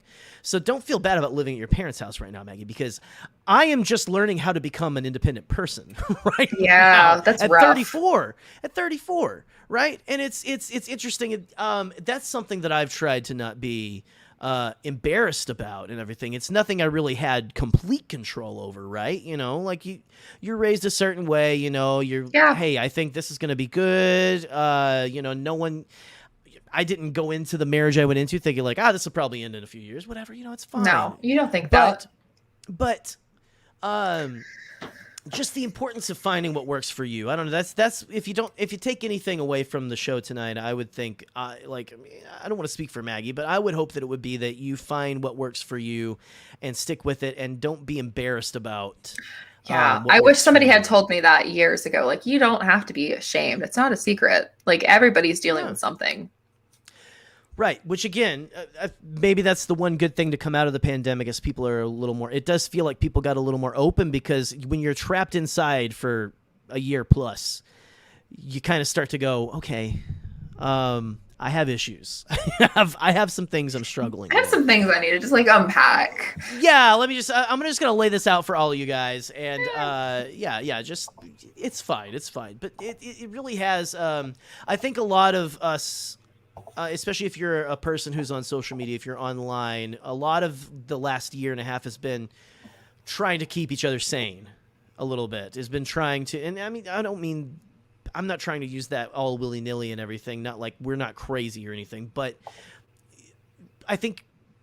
honestly, I think all of us are a little bit. I was like, yeah, maybe all are just a little bit. All of us are a little bit crazy, and that's fine, and that's something that I love that we've gotten from all of this, is that camaraderie, that not really a lifeline, but like it feels like people are more willing to let others lean on them. Yes. Than they ever have been. I definitely think that. Yeah, I mean, maybe in this country, I don't know. We got look. The Star Wars Twitter world is a very wide range of peoples from many different countries, backgrounds, and all of that, which is fantastic. That's been something that me growing up in not rural Arkansas, but like most of Arkansas is rural. I grew up. Yeah, well, I mean, I grew up in like one of the larger areas, cities in the northeast corner and everything. There's not much in the northeast corner. It's like there's like cities spread out and stuff. So I didn't grow up rural. Like I didn't grow up on a farm or anything, but for a young guy, for a guy, I'm still a young guy, from a guy from thank you, from Arkansas, to get to know more people, because there's not much diversity. There's not as much diversity down there as I think there should be and stuff sometimes. And it's been nice to get to know people from different backgrounds and everything. But anyway, yeah, guys, listen. Are you all shy? What's going on in there? Yeah, come on. Get us some collars. We gotta beat Alden. Come on, we gotta beat Alden. Here we go. Okay. Speak and they shall appear. Look at that. Like, I don't want to call this guy the devil, okay? But he is handsome, and he also, you know what? He could. I hope that we don't have any technical issues and stuff. He usually has the best technical issues, but I'm sorry, Connor. I'm gonna bring you in right now. I was gonna say, is it Connor?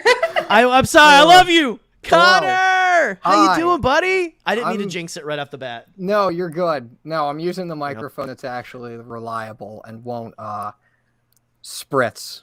Be strong. I whispered to my Wi-Fi. I love you. Yeah. I bought this because I was having trouble with my Wi-Fi for a while until I finally got a hardline cord long enough. But now this is just my little Karen sign that I have on my desk, and everything is just like, it's one of those things where you like, you know, like it's like the eat, pray, love signs or whatever, you know, like, or like the live, laugh, love, or whatever you want to call it. It's like the nerd version. Yeah.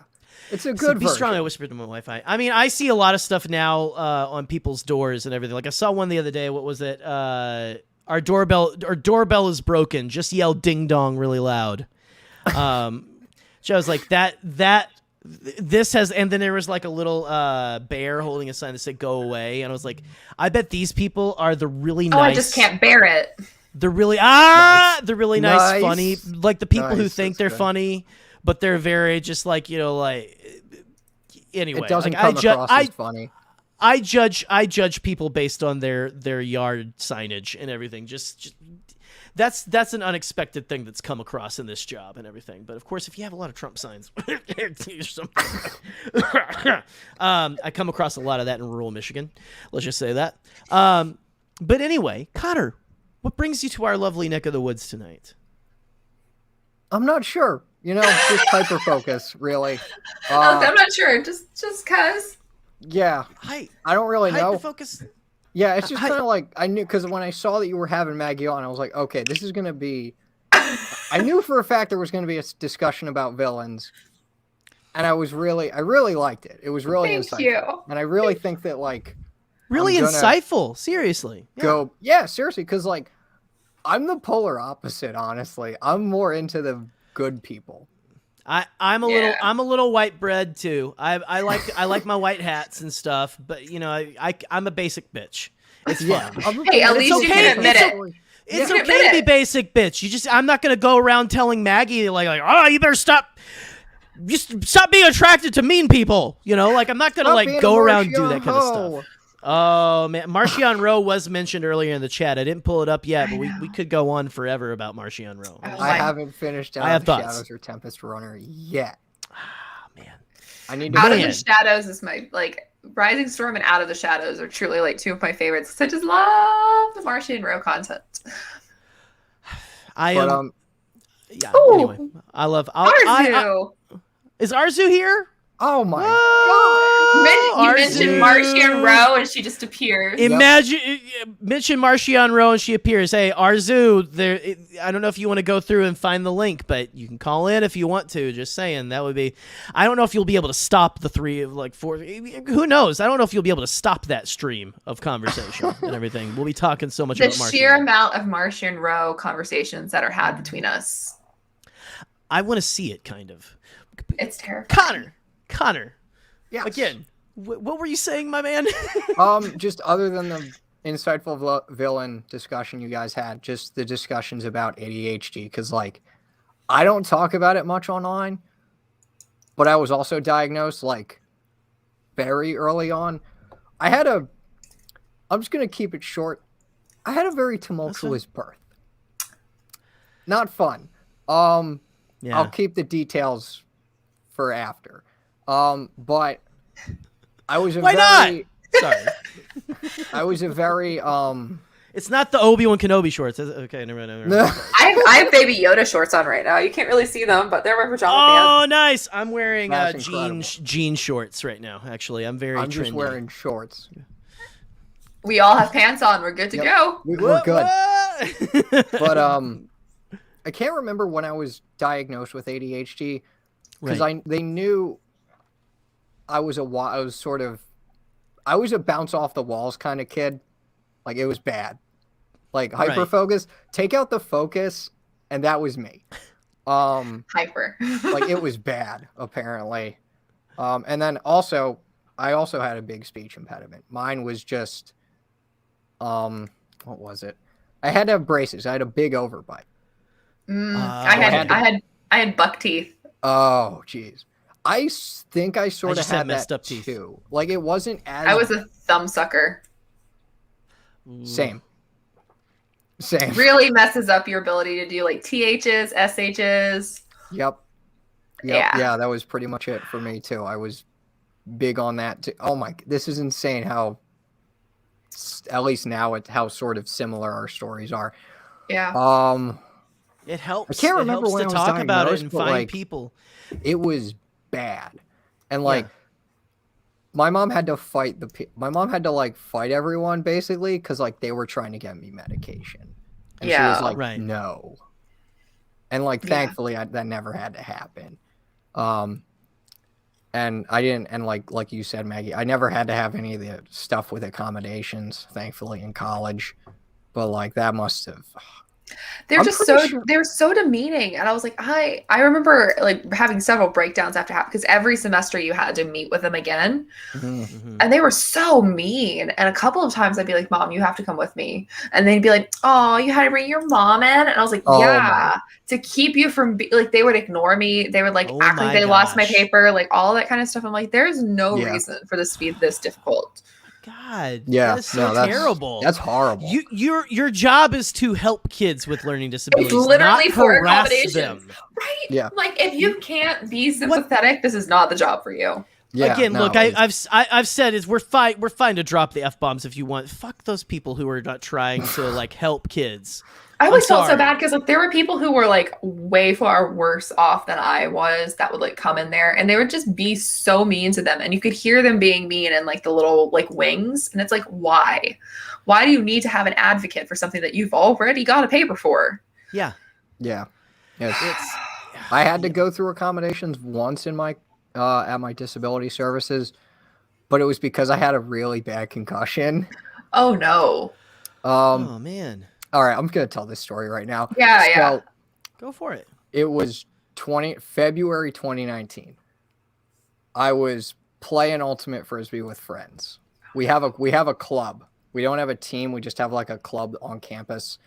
And it was in the winter, so we played inside on a concrete floor. Oh, we usually play 2 games. But the 2 games went by so quick, they didn't feel like games. So everyone was trying to say like, oh, let's do a game 3. And like even before then, game 3 was like, we never did it because like people would always get injured or hurt. Right. But because the first 2 games went by so quick, our president of the Frisbee club, who was kind of a pushover and also someone I lived with, he kind of just he kind of just rolled over and was like, all right, we'll do it. And I don't remember anything. This is what people have told me. So apparently what happened was someone threw a long pass downfield. I go up for it. Another guy goes up for it. We collide. We don't collide heads in the air, but we just collide. I go down first. Apparently he came down on top of me. Oh, and no. Apparently his elbow hit my head and my head banged really hard into the concrete floor. And this is on a Saturday night. And the only thing I remember, they obviously just called the game right there. They're like, this over. We're done. Call the ambulance. I remember a tiny bit of being put into the ambulance, a tiny bit of being at the hospital. Sorry. And then next thing I know, it's Monday morning and I'm at my house. Oh my God. Holy shit, man. So the worst I had was, I can't remember the medical name for it, but like just ringing in your ears. That was like the worst side effect I had. I didn't have any like, what's the word? Darn it. I can't think of the word. Sensitivity to light. I didn't have any of that. Oh, okay. Just like sort of just ringing in my ears. Yeah. And like the weird part about it was that audio with music or shows or what have you would sound off. Really? Yeah. And like I was scared it wouldn't go away. Right. Because like was it like tinnitus? Yes. That was it. We got Michael Harris here. Tinnitus. That's okay. Yeah, that was it. But that went away. I had to do vestibular therapy, which was not too bad. Funny enough, the person I ended up working with was the brother of a friend of mine who was in some of my classes. So small world. But yeah, recovery for that was fun. And I had to do accommodations for like tests and everything. And I hated it. But yeah, it's rough, man. Yeah, I'm glad you're okay now. Yeah, seriously, that could have been so much worse. Yeah, I mean, I'm dealing with I'm dealing with retina recovery right now, so that's fun. So that went. I'm glad that went well and everything too. I've forgotten that my Lord Connor. I love you to pieces, man. I'm glad you're doing okay right now. 24 isn't fun for me. Like I'm pretty sure. Like I had a kidney stone. I'm pretty sure, and now this. Like I mean, thankfully, just a mess. Yeah, sometimes I think I'm just trying to get it all out of the way right now. Get it all out of the way now. Yeah, so that's the way to do 60, I don't have to deal with it. There you go. The best advice. Just get it all out of the way early, kids. But yeah, the recovery's going good. My retina is fully reattached. I still can't see out of my right eye. But they said that should change starting next month. It's like it's really just blurry right now. Right. And I don't even know how it happened. It just like my retina just randomly detached while on vacation, and I'm just like it wasn't even painful. On vacation? It was on vacation, and then like I'm thinking, oh, I can just sleep this off, Give me a break, body. Yeah. Like just I'm on vacation. I'm on vacation. This was back in like late August too. Oh my goodness. But then when I realized it didn't go away, I was like, hey mom, I kind of can't see out of my right eye. She's like, how? And I'm like, it's really blurry. She's like, oh. And then we decided to go to the eye doctor. And then they're like, and then they diagnosed me with retinal detachment. I was like, oh, great. What do I have to do? And he's like, surgery's the most likely option. And I'm like, fantastic. So then what can you do? Yeah. Sure, doc. So I went down to the city and got surgery, and now I'm just in recovery right now. I got it. Today's Tuesday, right? I've lost track of time. COVID has killed my sense of time. Yeah. What is that anymore? What even? 2 weeks ago was when my surgery was. I gotta tell you, that wasn't fun because like anesthesia. But I didn't know this until after. Apparently, Christina Ariel freaking like tagged me on Twitter and wished me well. Aww. And I'm like, we don't deserve. She's a sweetheart. I love her so much. She's an absolute sweetheart. No, that's fantastic. I'm glad you're doing better and everything. Yeah. It's not fun. Seriously? I'm pretty sure it's because of, and I don't know if this is bad, if that's bad for you, Jerry, but my eye doctor told me it was because I was at risk because of just my extreme nearsightedness. Oh. So that's when you can't see far away, right? It's bad. Like my glasses are basically like bifocals. Yeah, pretty much. Yeah. I mean, I've got So shit. Connor, why'd you got to give me a new thing to worry about? I'm check just your kidding. eyes, man. Hey, I'll go as long as I'll fly you. I'll just be like, Connor, fly up here, hold my hand through surgery and stuff. It'll be good. It'll be good. Yep. That'll be fun. And then they're like, yeah, you might have to get cataract surgery too in a year. But then they're like, oh, it should be. But they said that's like there's something it could be beneficial. And I'm like, great. Yeah. Look at this. Look at this. That guy is fantastic. I love Jaren. She's so a badass, much. and so are you. You are a fucking badass. So I'm so glad you're doing good. Thank you. Listen, hey, I hate doing this and stuff. I know. I hate pushing people out. Like I don't do it like Force Connect. We don't force push. We don't do anything like that. No. I say, Connor, would you like to go politely wait in the green room? Yes, that would be great. Okay. And if you got to go, that's fine. If you got to go, dude, I have literally nothing. All my time is dedicated to catching up on Star Wars and writing. Yeah, you need to get your sleep in for Visions tomorrow. You've got like 2.5 hours of Visions, and then you've got the special features. Yep. Like the feature, I've seen the featurettes. Yeah. You do not want to miss them. Oh man, I am gonna have to after I get home from work tomorrow. I'm gonna be cramming for all of that. I'm probably gonna watch What If before work, and then wait till I get home. I need to watch What If. I haven't watched. Thor's coming in tomorrow. Apparently, Thor's coming in. Do you think they'll rip our hearts out again, like every single? Oh, most likely. Probably. Yeah, that's just What If. What If is just like about ripping people's hearts out and stomping on it. What if Kevin Scott wrote all of them? You know. What if Kevin Scott wrote it all? Anyway, Connor, hey, man, stick in the green room. We'll talk to you in a little bit. Love you, buddy. Awesome. Great to be here. All right. So we have, I've talked to this guy a lot on Twitter recently. We have a very special guest. It's very, very special guest. I am excited. First time I've ever had the pleasure to talk with this person. And so Kamos Mills. Very. How you doing, buddy? Hello. It's nice to. I've ever had the pleasure to talk with this person. And so Kamos. It's Mills. Very. How you doing, buddy? Hello. Good. It's nice to. I've ever had the pleasure to talk with this person. So Kamos. Maybe turn the volume down, maybe? How you doing, buddy? Hello. It's nice to. It's all good. This is. What if we just started doing a beat started dropping or something? Or like those. It's all good. I'll stop talking. Sorry. You're good. What if we just started doing a beat started dropping or something? Hi guys. Hello. Sorry guys. Hi. This is my first time doing this here. No, you're fine. You're all good. You're all good. Hi guys. Do you have any headphones? Hello. Sorry guys. Hi. This is my first time doing this here. No, you're fine. You're all good. Hey. You're all good. Kamos, I'm gonna pull you out just for a sec. Sure. Go get some headphones, bud. And I'll pull you back in. All good. That was sick. And I'm so everything. We got, excited. a beat going. I'm so excited to talk to Kamos. I really am. Seriously, that's not even the worst thing that's ever happened on this show. I mean, talk to Connor. I mean, Connor has had so many.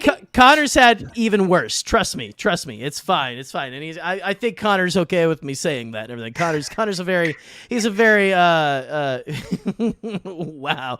Yeah, sorry, buddy. But okay, listen, guys. We don't have anyone else. Visions is tomorrow. Okay, so Maggie, you've seen all of Visions, right? I have.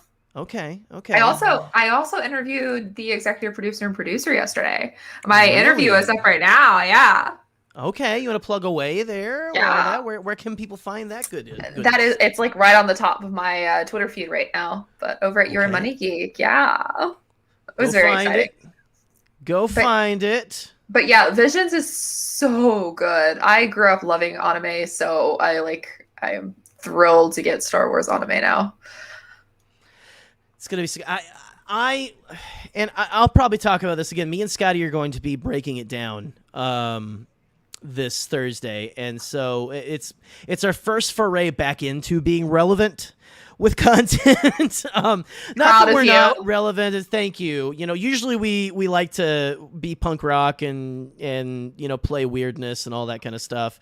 But I've never been a big fan of anime, and I'm not trying to be like. No, it's not. It's not for everybody. Well, and I remember going through phases like the big things that hit. Like, I was big into Pokemon when it first hit the States, and I was big into. My friends were all into Dragon Ball Z, which got me into Dragon Ball Z and everything. Right? Like, it took me a while, but after a little bit, I watched a little bit of it, and I was on it with them for a while. Right? But besides that, nothing. It just hasn't really hit me. But I'm excited.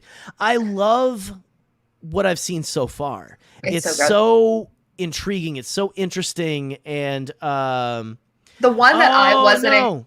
It's okay, Kamos. Listen. Next time. We love you. You're coming back on next time. You better be back next time. And anyway. No worries, man. No worries.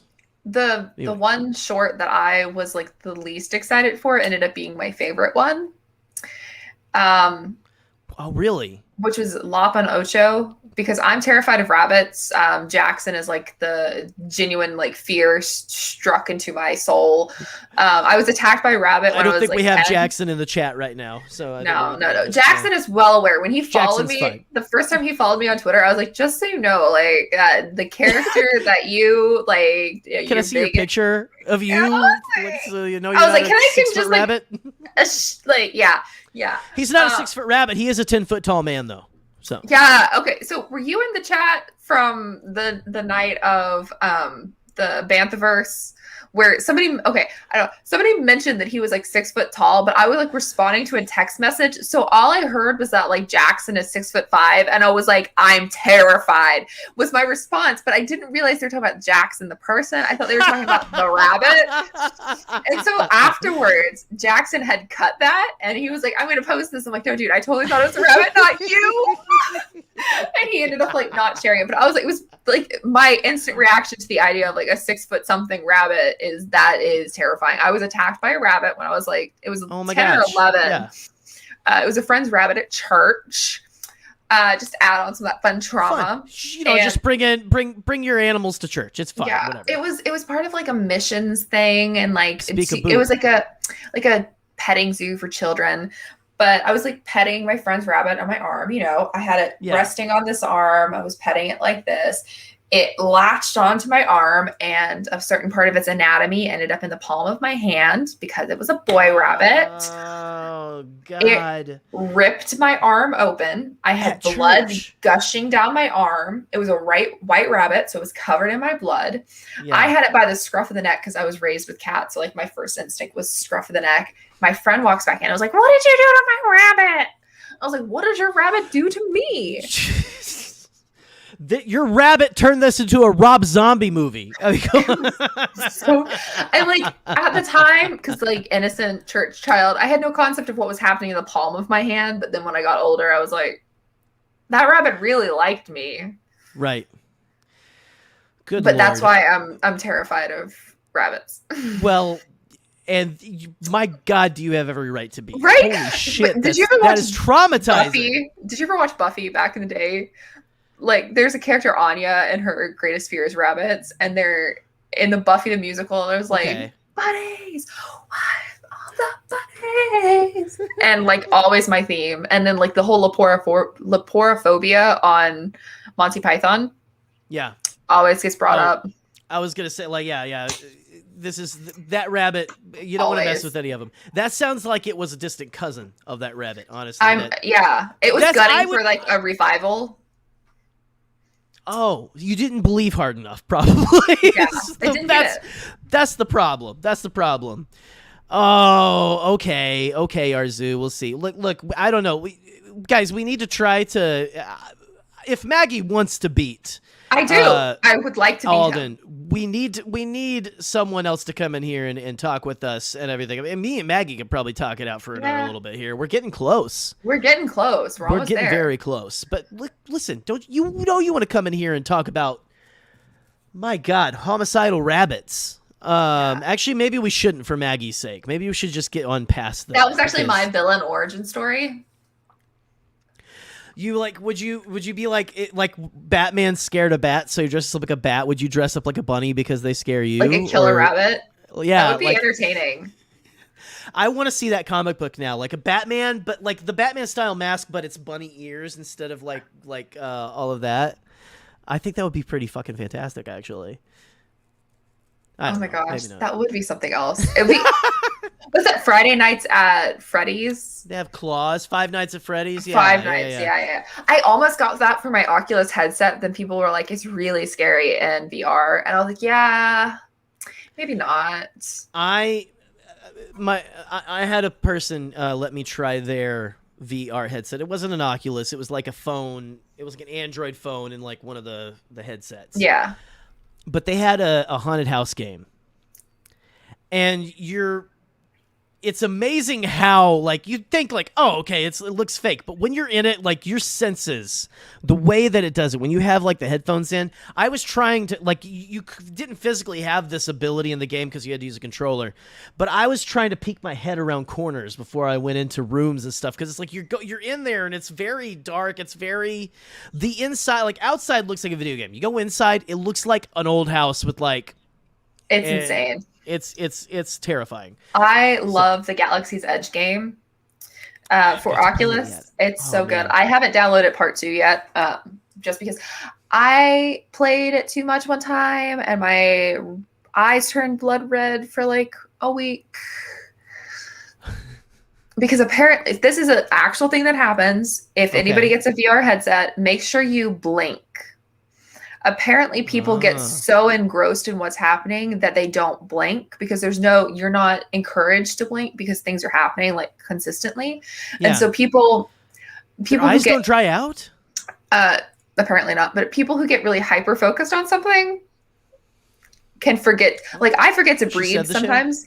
Like I forget to breathe sometimes. When I used to play piano, my piano teacher constantly was like, you have to breathe, because I'd focus so much on what I'm doing that like all other executive functions cease to exist. And that apparently happens when I play Oculus. So I apparently went like an hour without like blinking enough. And so my eyes turned blood red and like all the blood vessels popped because the light's so bright in there.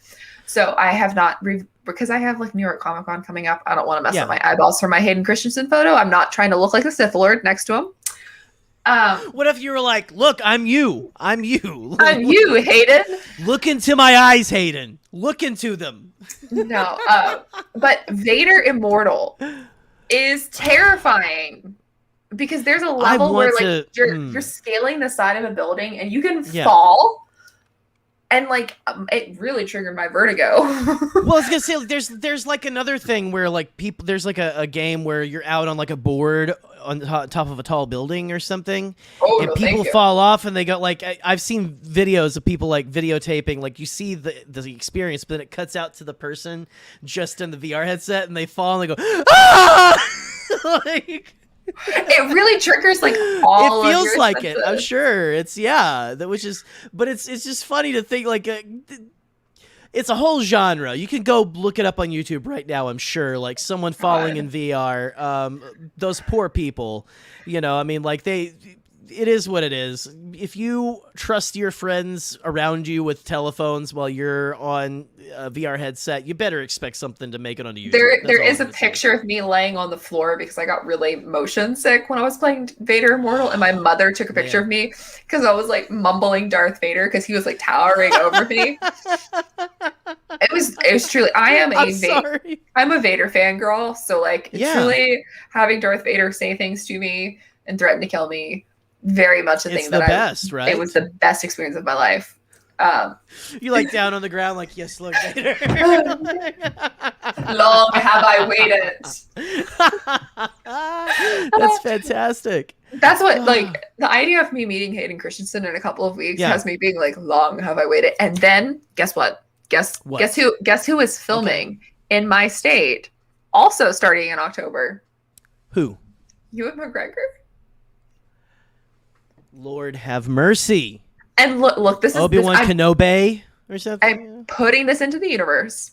I missed, because of the pandemic, I missed working on set with Michael fucking Keaton. And then I also am currently missing working on set with John Bernthal, aka the Punisher. Oh my Lord. Both of which are filming here. That man looks like he was carved out of stone.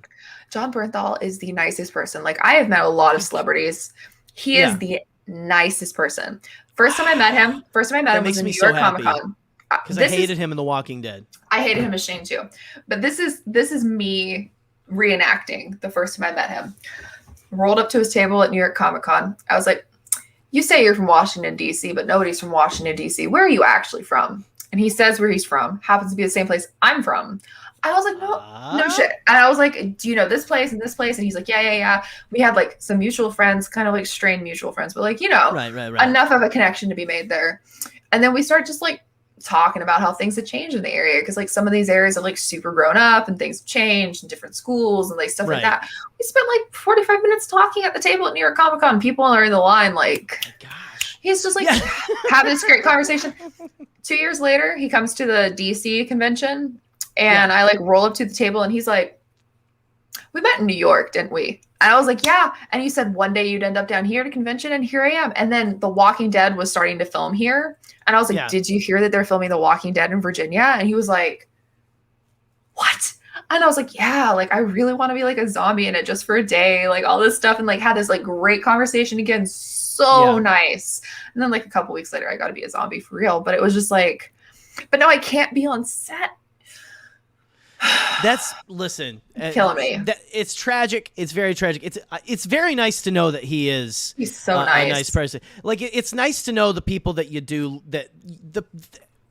look. Sometimes a lot of us aren't going to meet these people, and that's fine, and it doesn't matter. But like, it's nice to know that they're not creeps, that they're not like they're not someone who's so full of themselves. Because sometimes you hear the people you don't think are like that, and vice versa. That's why I'm so glad that people are talking about meeting Hayden at like Florida and the other convention he was at, and everyone's having a great experience. Because like I had not committed to buying my autograph and photo op, because if I heard like he doesn't talk, he doesn't interact, he just signs. The Last Jedi taught us you don't need to meet your heroes sometimes. Because like I have loved Hayden. Are you going to show him the notebook? Are you going to go up to him and be like, do you want to see a picture of Hayden Christensen? No, but I'm trying to figure out what to take, because I've had really good luck with like taking some of my old stuff to have signed. Like I had a 2002 Lord of the Rings calendar that I had Elijah Wood sign. And then I don't know if you ever watched Heroes. I was really into Heroes. I never got into Heroes, but I know a lot of the actors and actresses on it. So that show was like my big thing. I have like the comic book for it. I have trading cards for it. I have like this really fancy like special edition guide to like all of the characters. It's like a really long, it's like a tall tab. It's a weird sized book, and I have this. And so when Milo Ventimiglia and Greg Grunberg, who are both in that, were at AwesomeCon, yes, I went up to Greg and I was like, he was there first, and then Milo wasn't there until the next day later. And so I had Greg sign this, and he like freaked out. He thought it was the coolest thing he'd ever seen. He took pictures of the whole thing. He like sent the pictures of it to cast members, including Milo. Whoa. He like took a picture of me holding it.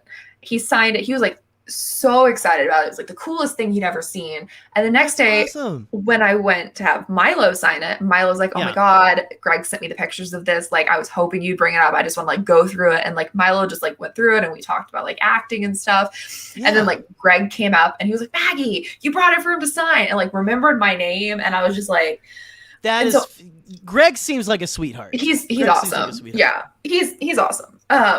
I'll tell you a funny story about him off air. Great guy. I love Greg. There you go. This is why it needs to stay in the green room, guys. It does. But I have this Revenge of the Sith guide that's like it's Scholastics-ish. It's like for kids. But there's like a page when you open it up and it has like a picture of you and it has a picture of Hayden and it has like their vital information, which is like hilarious. It's like Hayden Christensen, born in Vancouver. This is his birth date. Like these are like the first movies he started out. It was a Lucasfilm book. Right. But it's like a weird But thing. It has this section is just for the stalkers right here. Well, so what I think it is, it's before the internet. Like people don't really know who these actors are. You couldn't easily Google things. Right. Wikipedia didn't exist. Wikipedia barely existed. Like, this is the kind of thing that like kids were going to take. West. Mm-hmm. Like this, that's what it is now. That was the expansion and everything. Like starting. But I was like, I kind of want to take that and have him sign that because like I feel like he'd get a kick out of it. I'm sure he would. That sounds fantastic. I also have my new like Anakin's journals that I just picked up and kind of tempted. What was it that you posted today? It was like the story of Obi-Wan, the legend of Obi-Wan, the legend of Darth Vader or something? Yes. I found those very interesting. For $1 each at a thrift store. That's so awesome. There's some like staining on one of them that I'm just going to like clean off and stuff, but like the covers are fine and that's really all that matters is the cover and spine. Right.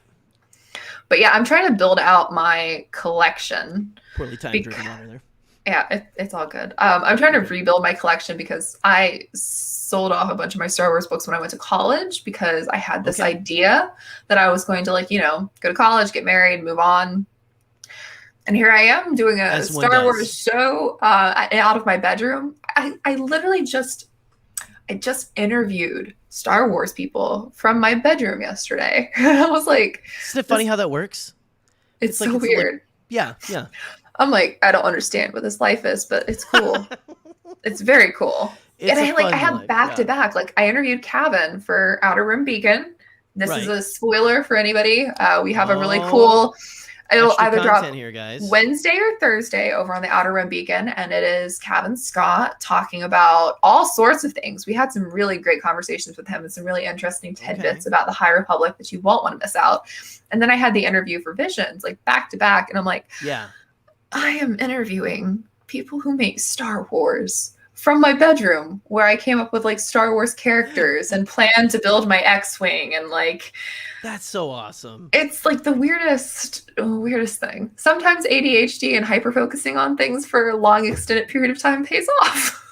Sometimes, right, exactly. That's like that was part of like my conceit for doing this is I listened to a lot of Star Wars podcasts after I went to a certain job. I started listening to podcasts when I had to get adult jobs, and like drive a lot of places or work at a factory and stuff like that.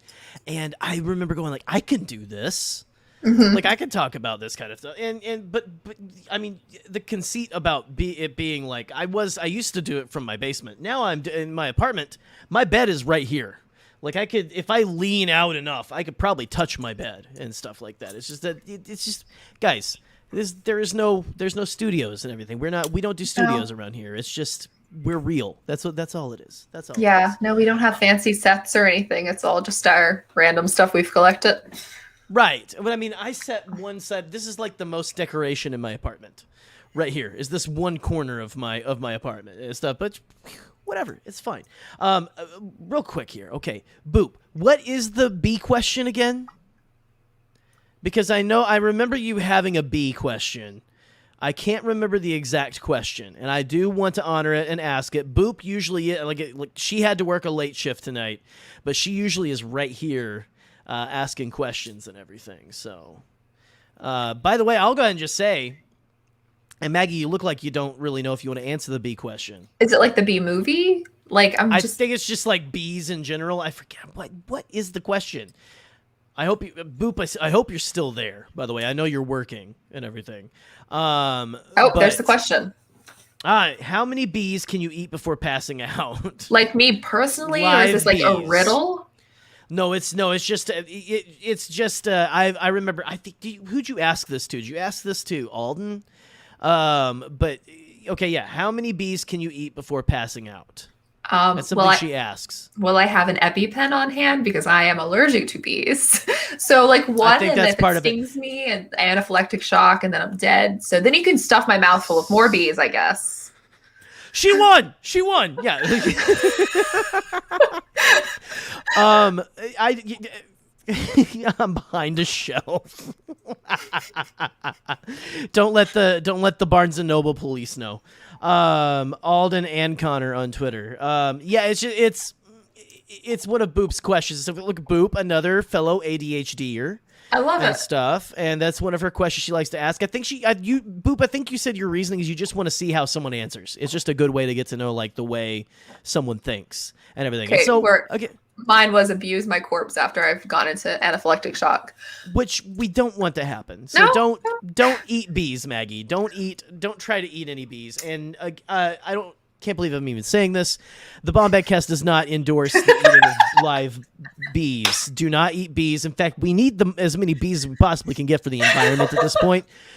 Let's not eat bees. Okay, but it's truly an amazing question. Excellent question, because it does make you think. And so again, don't let the Barnes and Noble police find you and stuff. You know, maybe set up a few books or something. Make a decoy of yourself out of books.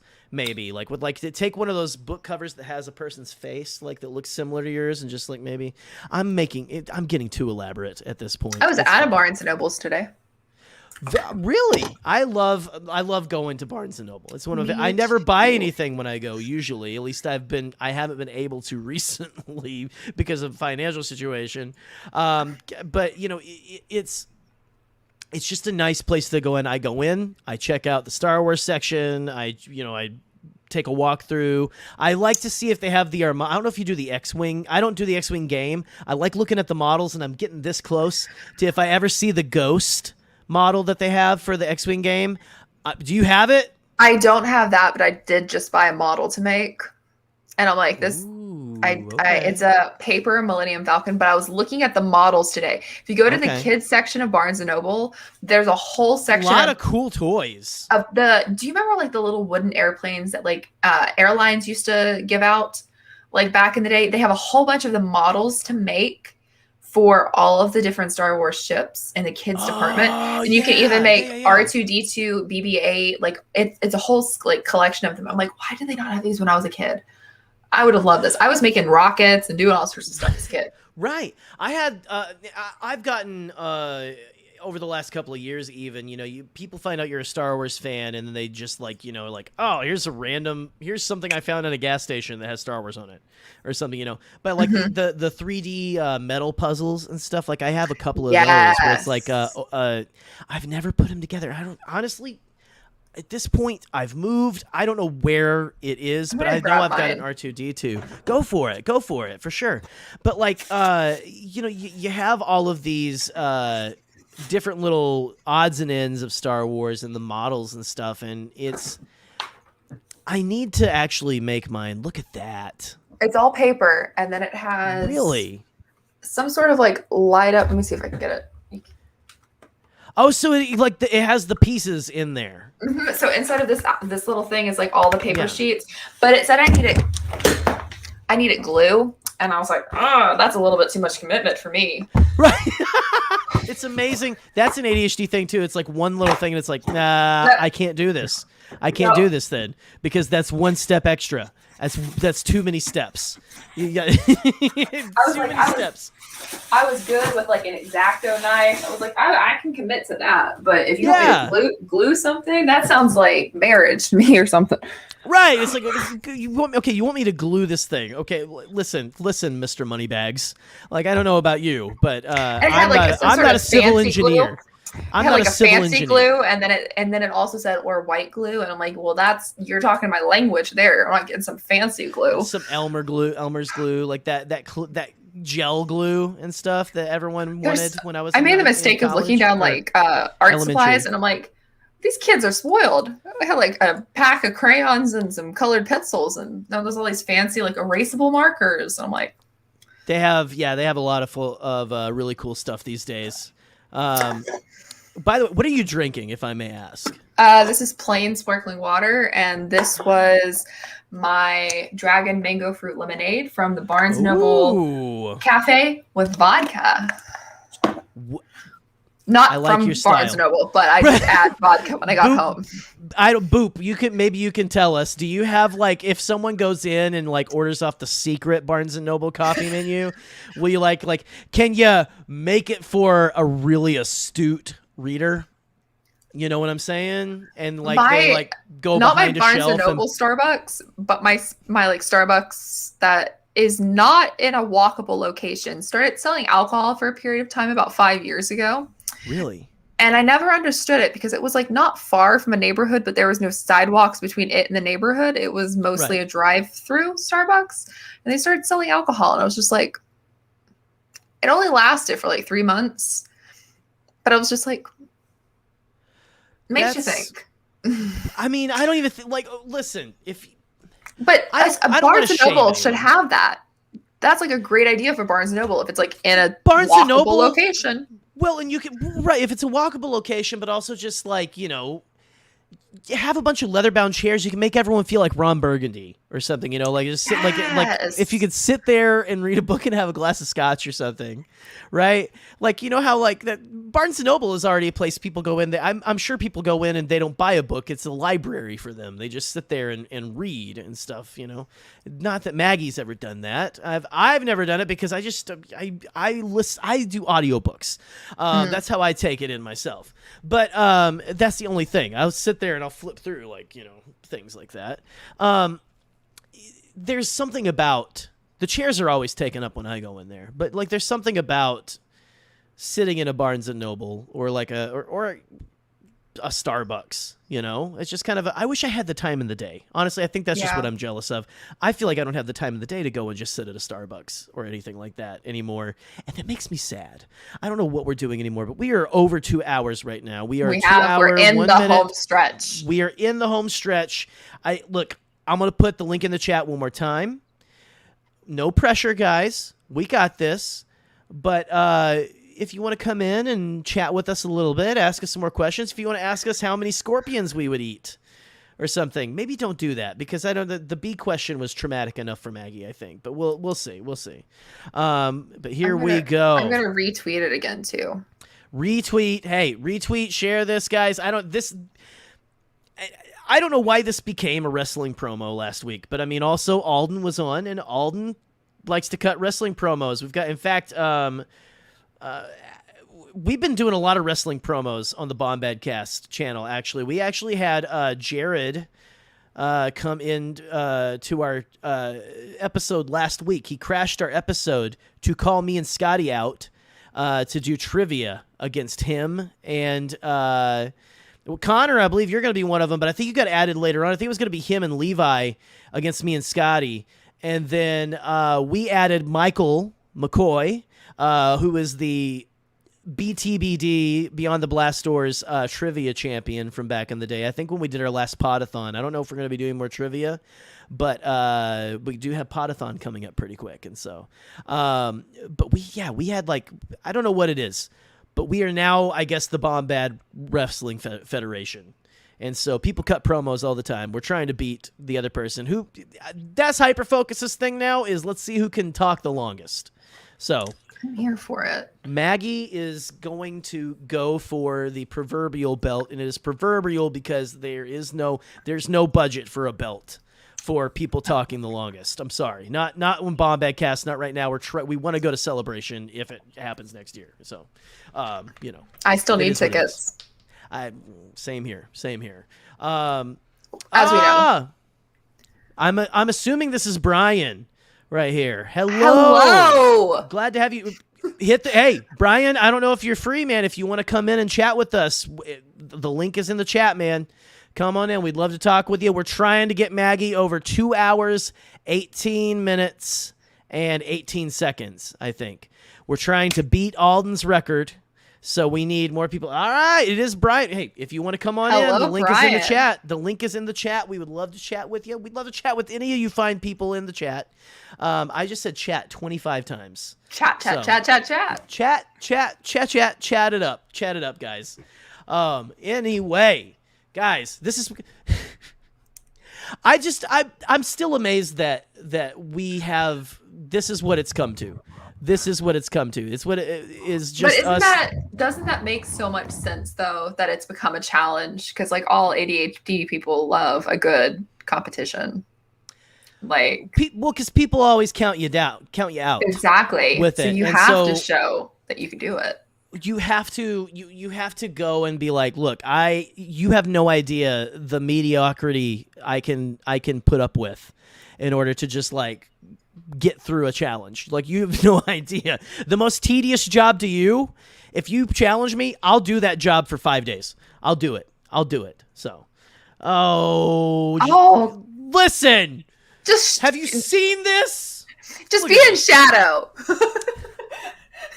We'll give you the scary robot voice. I wish I had that.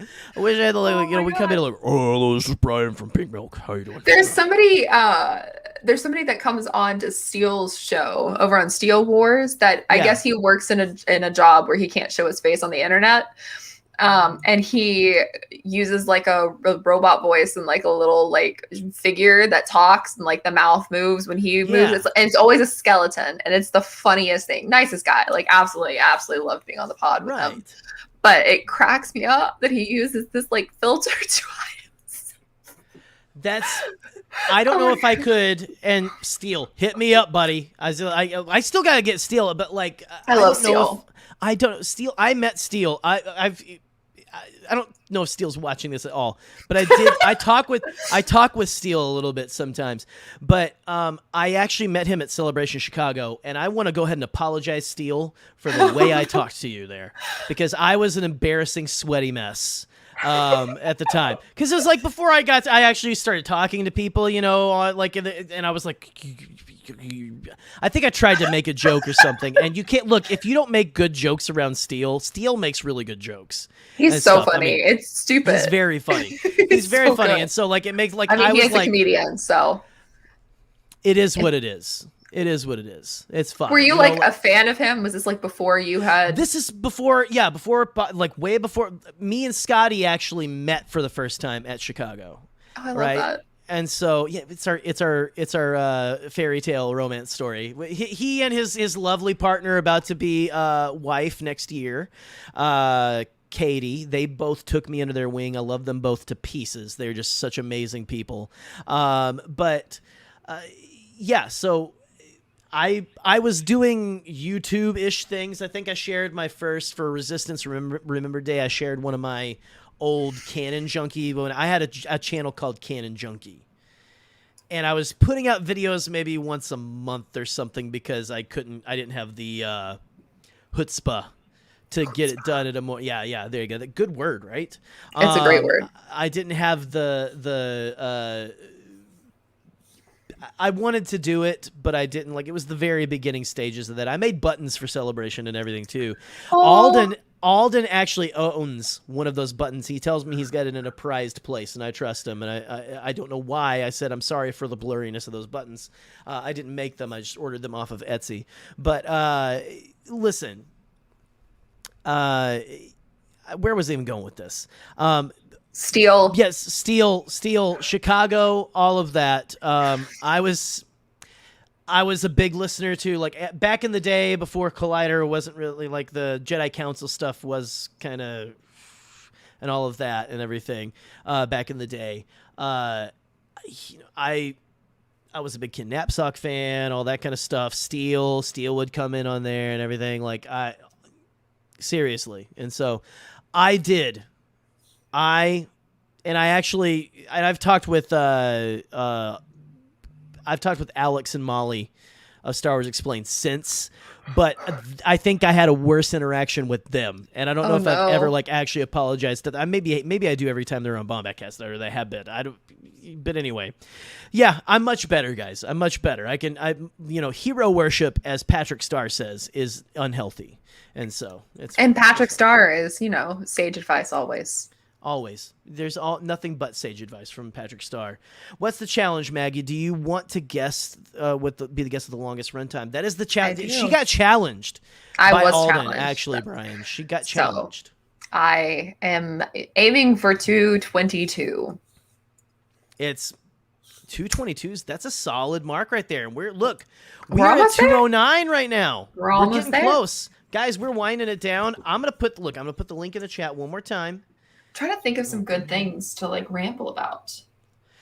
I don't know, because it's starting to become that. Like, we had a good like focused discussion and stuff. It's not that me and Maggie don't like. Look, this is a good conversation. Yeah. But this is also a very ADHD conversation, and so I'm still thinking about those 10-foot tall skeletons. We were talking about that before we went on, weren't we? We were. And how Yes. you were going to put one on your balcony so it would tower over your building and terrorize children. You need to get one of the ones that has like the glowing lights. So like at night, like an airplane sees it and it's like, what is that? Okay. Don't hit that apartment building. Okay. I'll go around It's a warning sign. Like, stay away.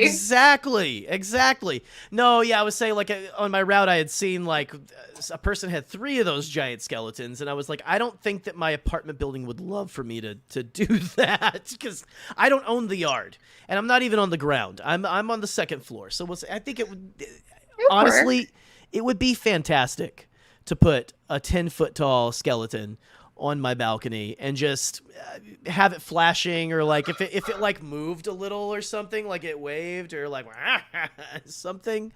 I don't know. I want to turn my apartment into a 1980s comedy.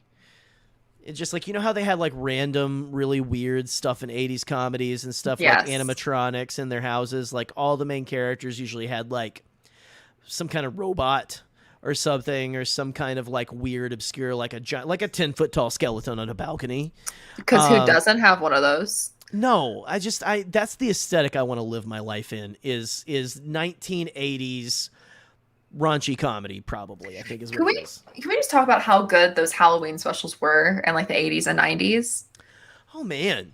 Like just like on any show? Any of them. Like Home Improvement always had fantastic Halloween specials. Yes.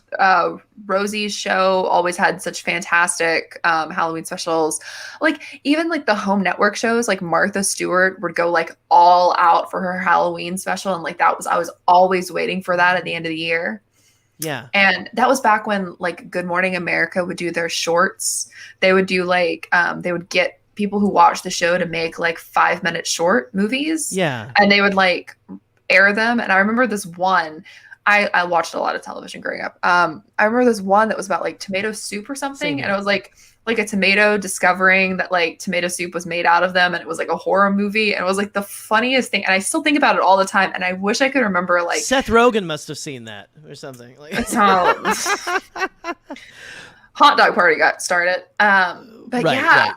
And this would have been like 1999, and it's still in my brain.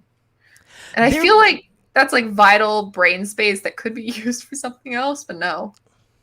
The vital brain space only goes to the stuff that it wants to go to, and if it's the little tomato learning how ketchup is made, that's what it is, and that's okay. That's your thing. The universe hands us so many things, and the universe has handed us just a great honor right now, and that's the best segue I think I've got, because we have the one, the only. We have Brian of Pink Milk here, ready to roll. And Brian, how you doing, man? I'm feeling like a complete hot mess, but I'm gonna help you out. You look great. You look great. Well, thank you for taking one for the team. You're good. It's, you know what it is? It's the layout I have. I can actually change it. Hold on, let me see if there we go. Is that better? I am unshowered. I am just in from soccer practice. I am on my iPad in my kitchen. and I'm getting dirty looks from my husband right now, but I'm going to help you out. I'm going to get you to your goal. Oh, Thank you. yes. Well, don't stress that relationship. Don't stress that relationship. But my God, your kitchen is just—it's a beautiful kitchen. So don't worry about it. Thank you know, look at Thank that. you. Look at that. You know, I love the white I cabinets. like the blue. Very nice. Yeah, Thank very you. nice. Mhm. Very nice. Did you hear that, Tom? This is Maggie and Jerry. Did you hear that? I heard it. Hello. Hi. And now we're- I don't think and I've now actually got to meet you before, but it's very nice to actually meet you. Hello. And now we've completely ruined your wonderful chefs. No. So I'm in the waiting room, or the green room, excuse me. This is very fancy. This is Bombad and Hyperfocus. Oh, very- So we have green it's- rooms. It's so fancy. I was gifted pink M&Ms as I requested, so thank you. Very My good, rider very was good. met. You're welcome. I'm glad we don't have to fire that intern. We don't pay him Very good. anyway, but But I'm sitting here listening to Maggie talk about being a child in 1999 and remembering TV shows. Hello, Connor. In 1999, I was supporting myself in my first apartment. I just felt very old. oh, I always say though that I always feel like a slightly older, like despite being born in '93, I always feel like more of an '80s child because like my parents tried for like 12 years to have a kid and then they had me, and so I always feel like those 12 years, like I was still there. I was just like I was soaking in that '80s glory. you were absorbing the glory. I of was the absorbed. 80s. I love it. I love the '80s so much, but like I only know them through like Full House and like. And Full House is like, I think Full House came out the year I was born. I was born in '87, honestly. And so I was there. I consider myself a 90s kid because that was the majority of my childhood. But I grew up, listen, my third Christmas, my mom actually shared a video, or my sister, I think, found this old home video. And it was me. This is before my sister was born. But it's me at 3 years old, Christmas. I got the Ghostbusters thing, I think, Firehouse, and I got like a Ghostbusters jumpsuit, right? I wore my that God. jumpsuit. Here's my embarrassing story. I wore that Ghostbusters jumpsuit until I think I was 6 years old, and my dad and my uncle were over like doing something in my parents' bedroom, fixing something, and they had on their overalls, right? Because they're, we're big tough men, we're gonna put it over. So I was like, I'll put on my overalls like my dad and my uncle. Cool. And it was Ghostbusters. And it was a little too, like, it was starting to get a little tight. My uncle thought it was funny. He's like, he picks me up by the belt loops, kind of gives me like a full bodysuit wedgie. And I was mortified, and I never wore the jumpsuit again. Hey, And I Jerry. it was just, yeah. Did you know at Target right now there is adult-sized Ghostbusters jumpsuits? I'll be right back, guys. I just gotta, Like, I I'm gonna need I you- think at this time I gotta break into there. So is it like actual, like, it's not, because the costume ones, it's like really thin and all legit. that. Yeah, they're Really actually good. really Are they fairly like good quality. okay, and they're not like I'm like ooh. And I'm getting sweaty. I'm a dad. Right now, What's that? if you use your Target Circle app, you can get 40% off your costume too. See, this is why I'm glad that it's good to have other dad friends because like we listen. Well, Brian's no stranger to Hyperfocus either. But Brian, were you my second guest? I think. I think so. I think so. Fantastic. But well, I will say. Thank you again. Look, oh man, thank you for coming. Oh, seriously. Yeah, seriously, thank you for thank you jumping for on. coming in here and trying to like look. We are at 217. We're getting close. We're getting there. But all that to say, I appreciate one dad looking out for another. Okay, I get it. I don't have Target Circle, but I need to get it. It's amazing. It costs you free $99. And Get it done. and like having that app, you make money. Damn it, Like, guys. I currently have $60 sitting in there that I can use on anything I want to buy, and I'm waiting for like the next big Star Wars toy drop. But like, you got to do it. Man. Or you gonna could have to get do Jerry a Ghostbusters jumpsuit. Yeah, Maggie. Why don't you get me a Ghostbusters jumpsuit? Hold on. Since we're talking, keep going. Okay. I'm not going Okay, to so Target. question. He's going to Target right now. Question for you. And Yes. you may have answered this while I was at soccer practice. How are you feeling about Boba Fett? Because we all know that you've been converted. Maybe you really are. We just did mention tweeted Tim. today. Every time I see anything new about Boba Fett, It makes me so Me. excited. do I need any of this? Do I want any of this? Also me, I love Boba Fett, and I realize I am a 40-something-year-old white dude. So, of course, I love Boba Fett. I literally, like, I keep wanting to buy Star Wars things, and I'm like, no, Maggie, pace yourself, because there's going to be Boba Fett merch in, like, just 2 months. Like, it's going to be there. I'm going to get new shirts. I'm going to get it all. I'm ready. And I'm so excited for November and whatever We we're have getting. crushed the threshold, but I know Yes. you're shooting for 222. Yes, I just want to, like, just a nice solid, like, a little bit further, you know? We're good. We got it. We Got got it. it. We Keep got it. going, though. Keep going. I'm No, but sorry. I'm chiming so in with excited. the updates. For Disney Plus Day, because whatever this little featurette we're getting about Boba Fett, like, Oh, man. I'm ready.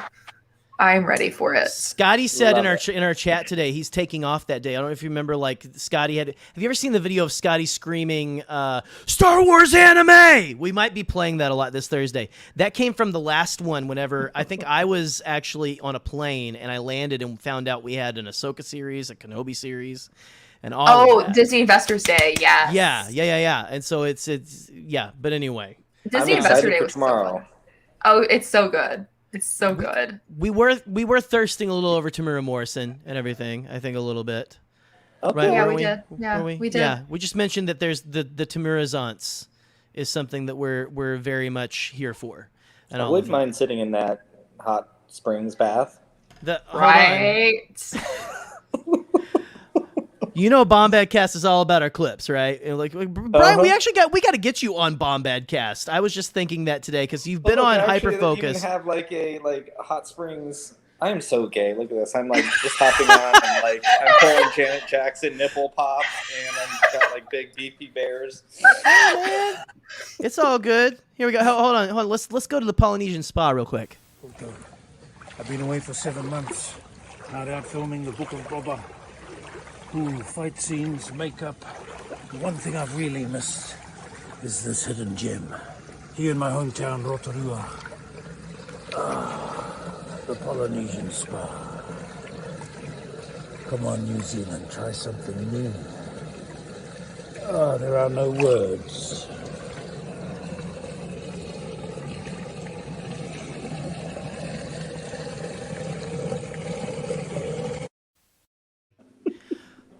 I wouldn't be right there with him too, right?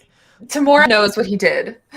Like the man is just. I mean, I just even look at it. It looks so good. It looks like the water looks so pleasing and so I wasn't nice. even paying attention to the water. I know. It's fine. I mean, like the man is. I don't remember how old the man is now, but he is a Old enough to specimen. be my father. He's a specimen. Hey, whatever. Age is just a number and stuff. But I'm just look. Straight white guy here. So true. I would be right in there with the man because just the charisma and everything is off the charts. Like that looks fantastic. Come on, New Zealand, try something new.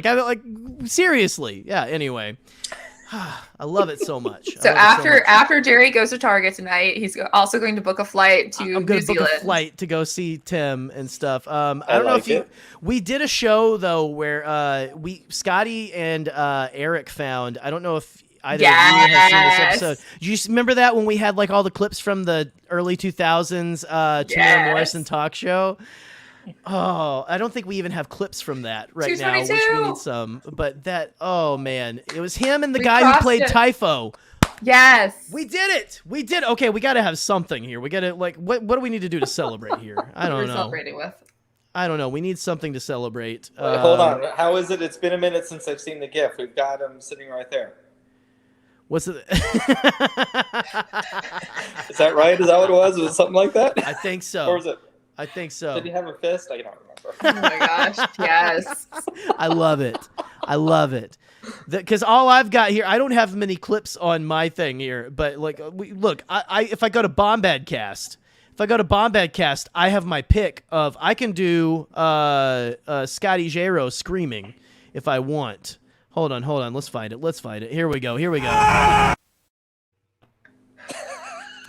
There you go. We did Incredible. We did it. We did it.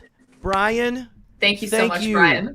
thank you for getting us over. Listen, do you anything to plug? Anything you got going on this week and everything before you go? Jerry, no hero complex. Remember, you're somebody's hero. You are somebody's hero. There you go. Oh, thank you. Aw. Yeah. Maggie, nice to see you. It was good to see you again. I know, it's been a few minutes. But anyway, Bye. Go enjoy your evening. Feel free to hang out in the green room or go hang out with your husband. It's fine. Do what you got to do, bud. Hey, we'll see you later. Thanks for stopping by, Brian. Oh, man. Maggie, thank you again. Thank you for coming here, for breaking this record. We're still breaking it. It's going to be harder to beat because we still have to wrap it up. I know. And that's a little bit of a process and everything. But go ahead. Where can people find you? And just go ahead. Give all the plugs. Okay. You can find me on Twitter at Maggie of the Town. I have a link tree in my bio to make all of this very easy for you. I am the managing editor of entertainment over at Your Money Geek, which is where my interview with the executive producer and producer of Visions is currently being housed. I also write for Dork Side of the Force and for Collider. I have my podcast, Petticoats and Poppies, History Girls on the Movies, which is my history podcast with my best friend, Nicole. We go through period drama through the lens of two critics and somebody who works in the film industry. I also have my Taylor Swift podcast over on the Geeky Waffle Network. I'm also a co-host on the Outer Rim Beacon, which we have a new interview with Kevin Scott dropping later this week. Very excited about that. And then, of course, I also have my YouTube channel, which is Let's Talk About Star Wars, which is, just me talking into a camera about whatever has sparked my interest for the week. Used to be very scripted, and then I was like, I'm just going to go full force and do what I want to do. Works so much better.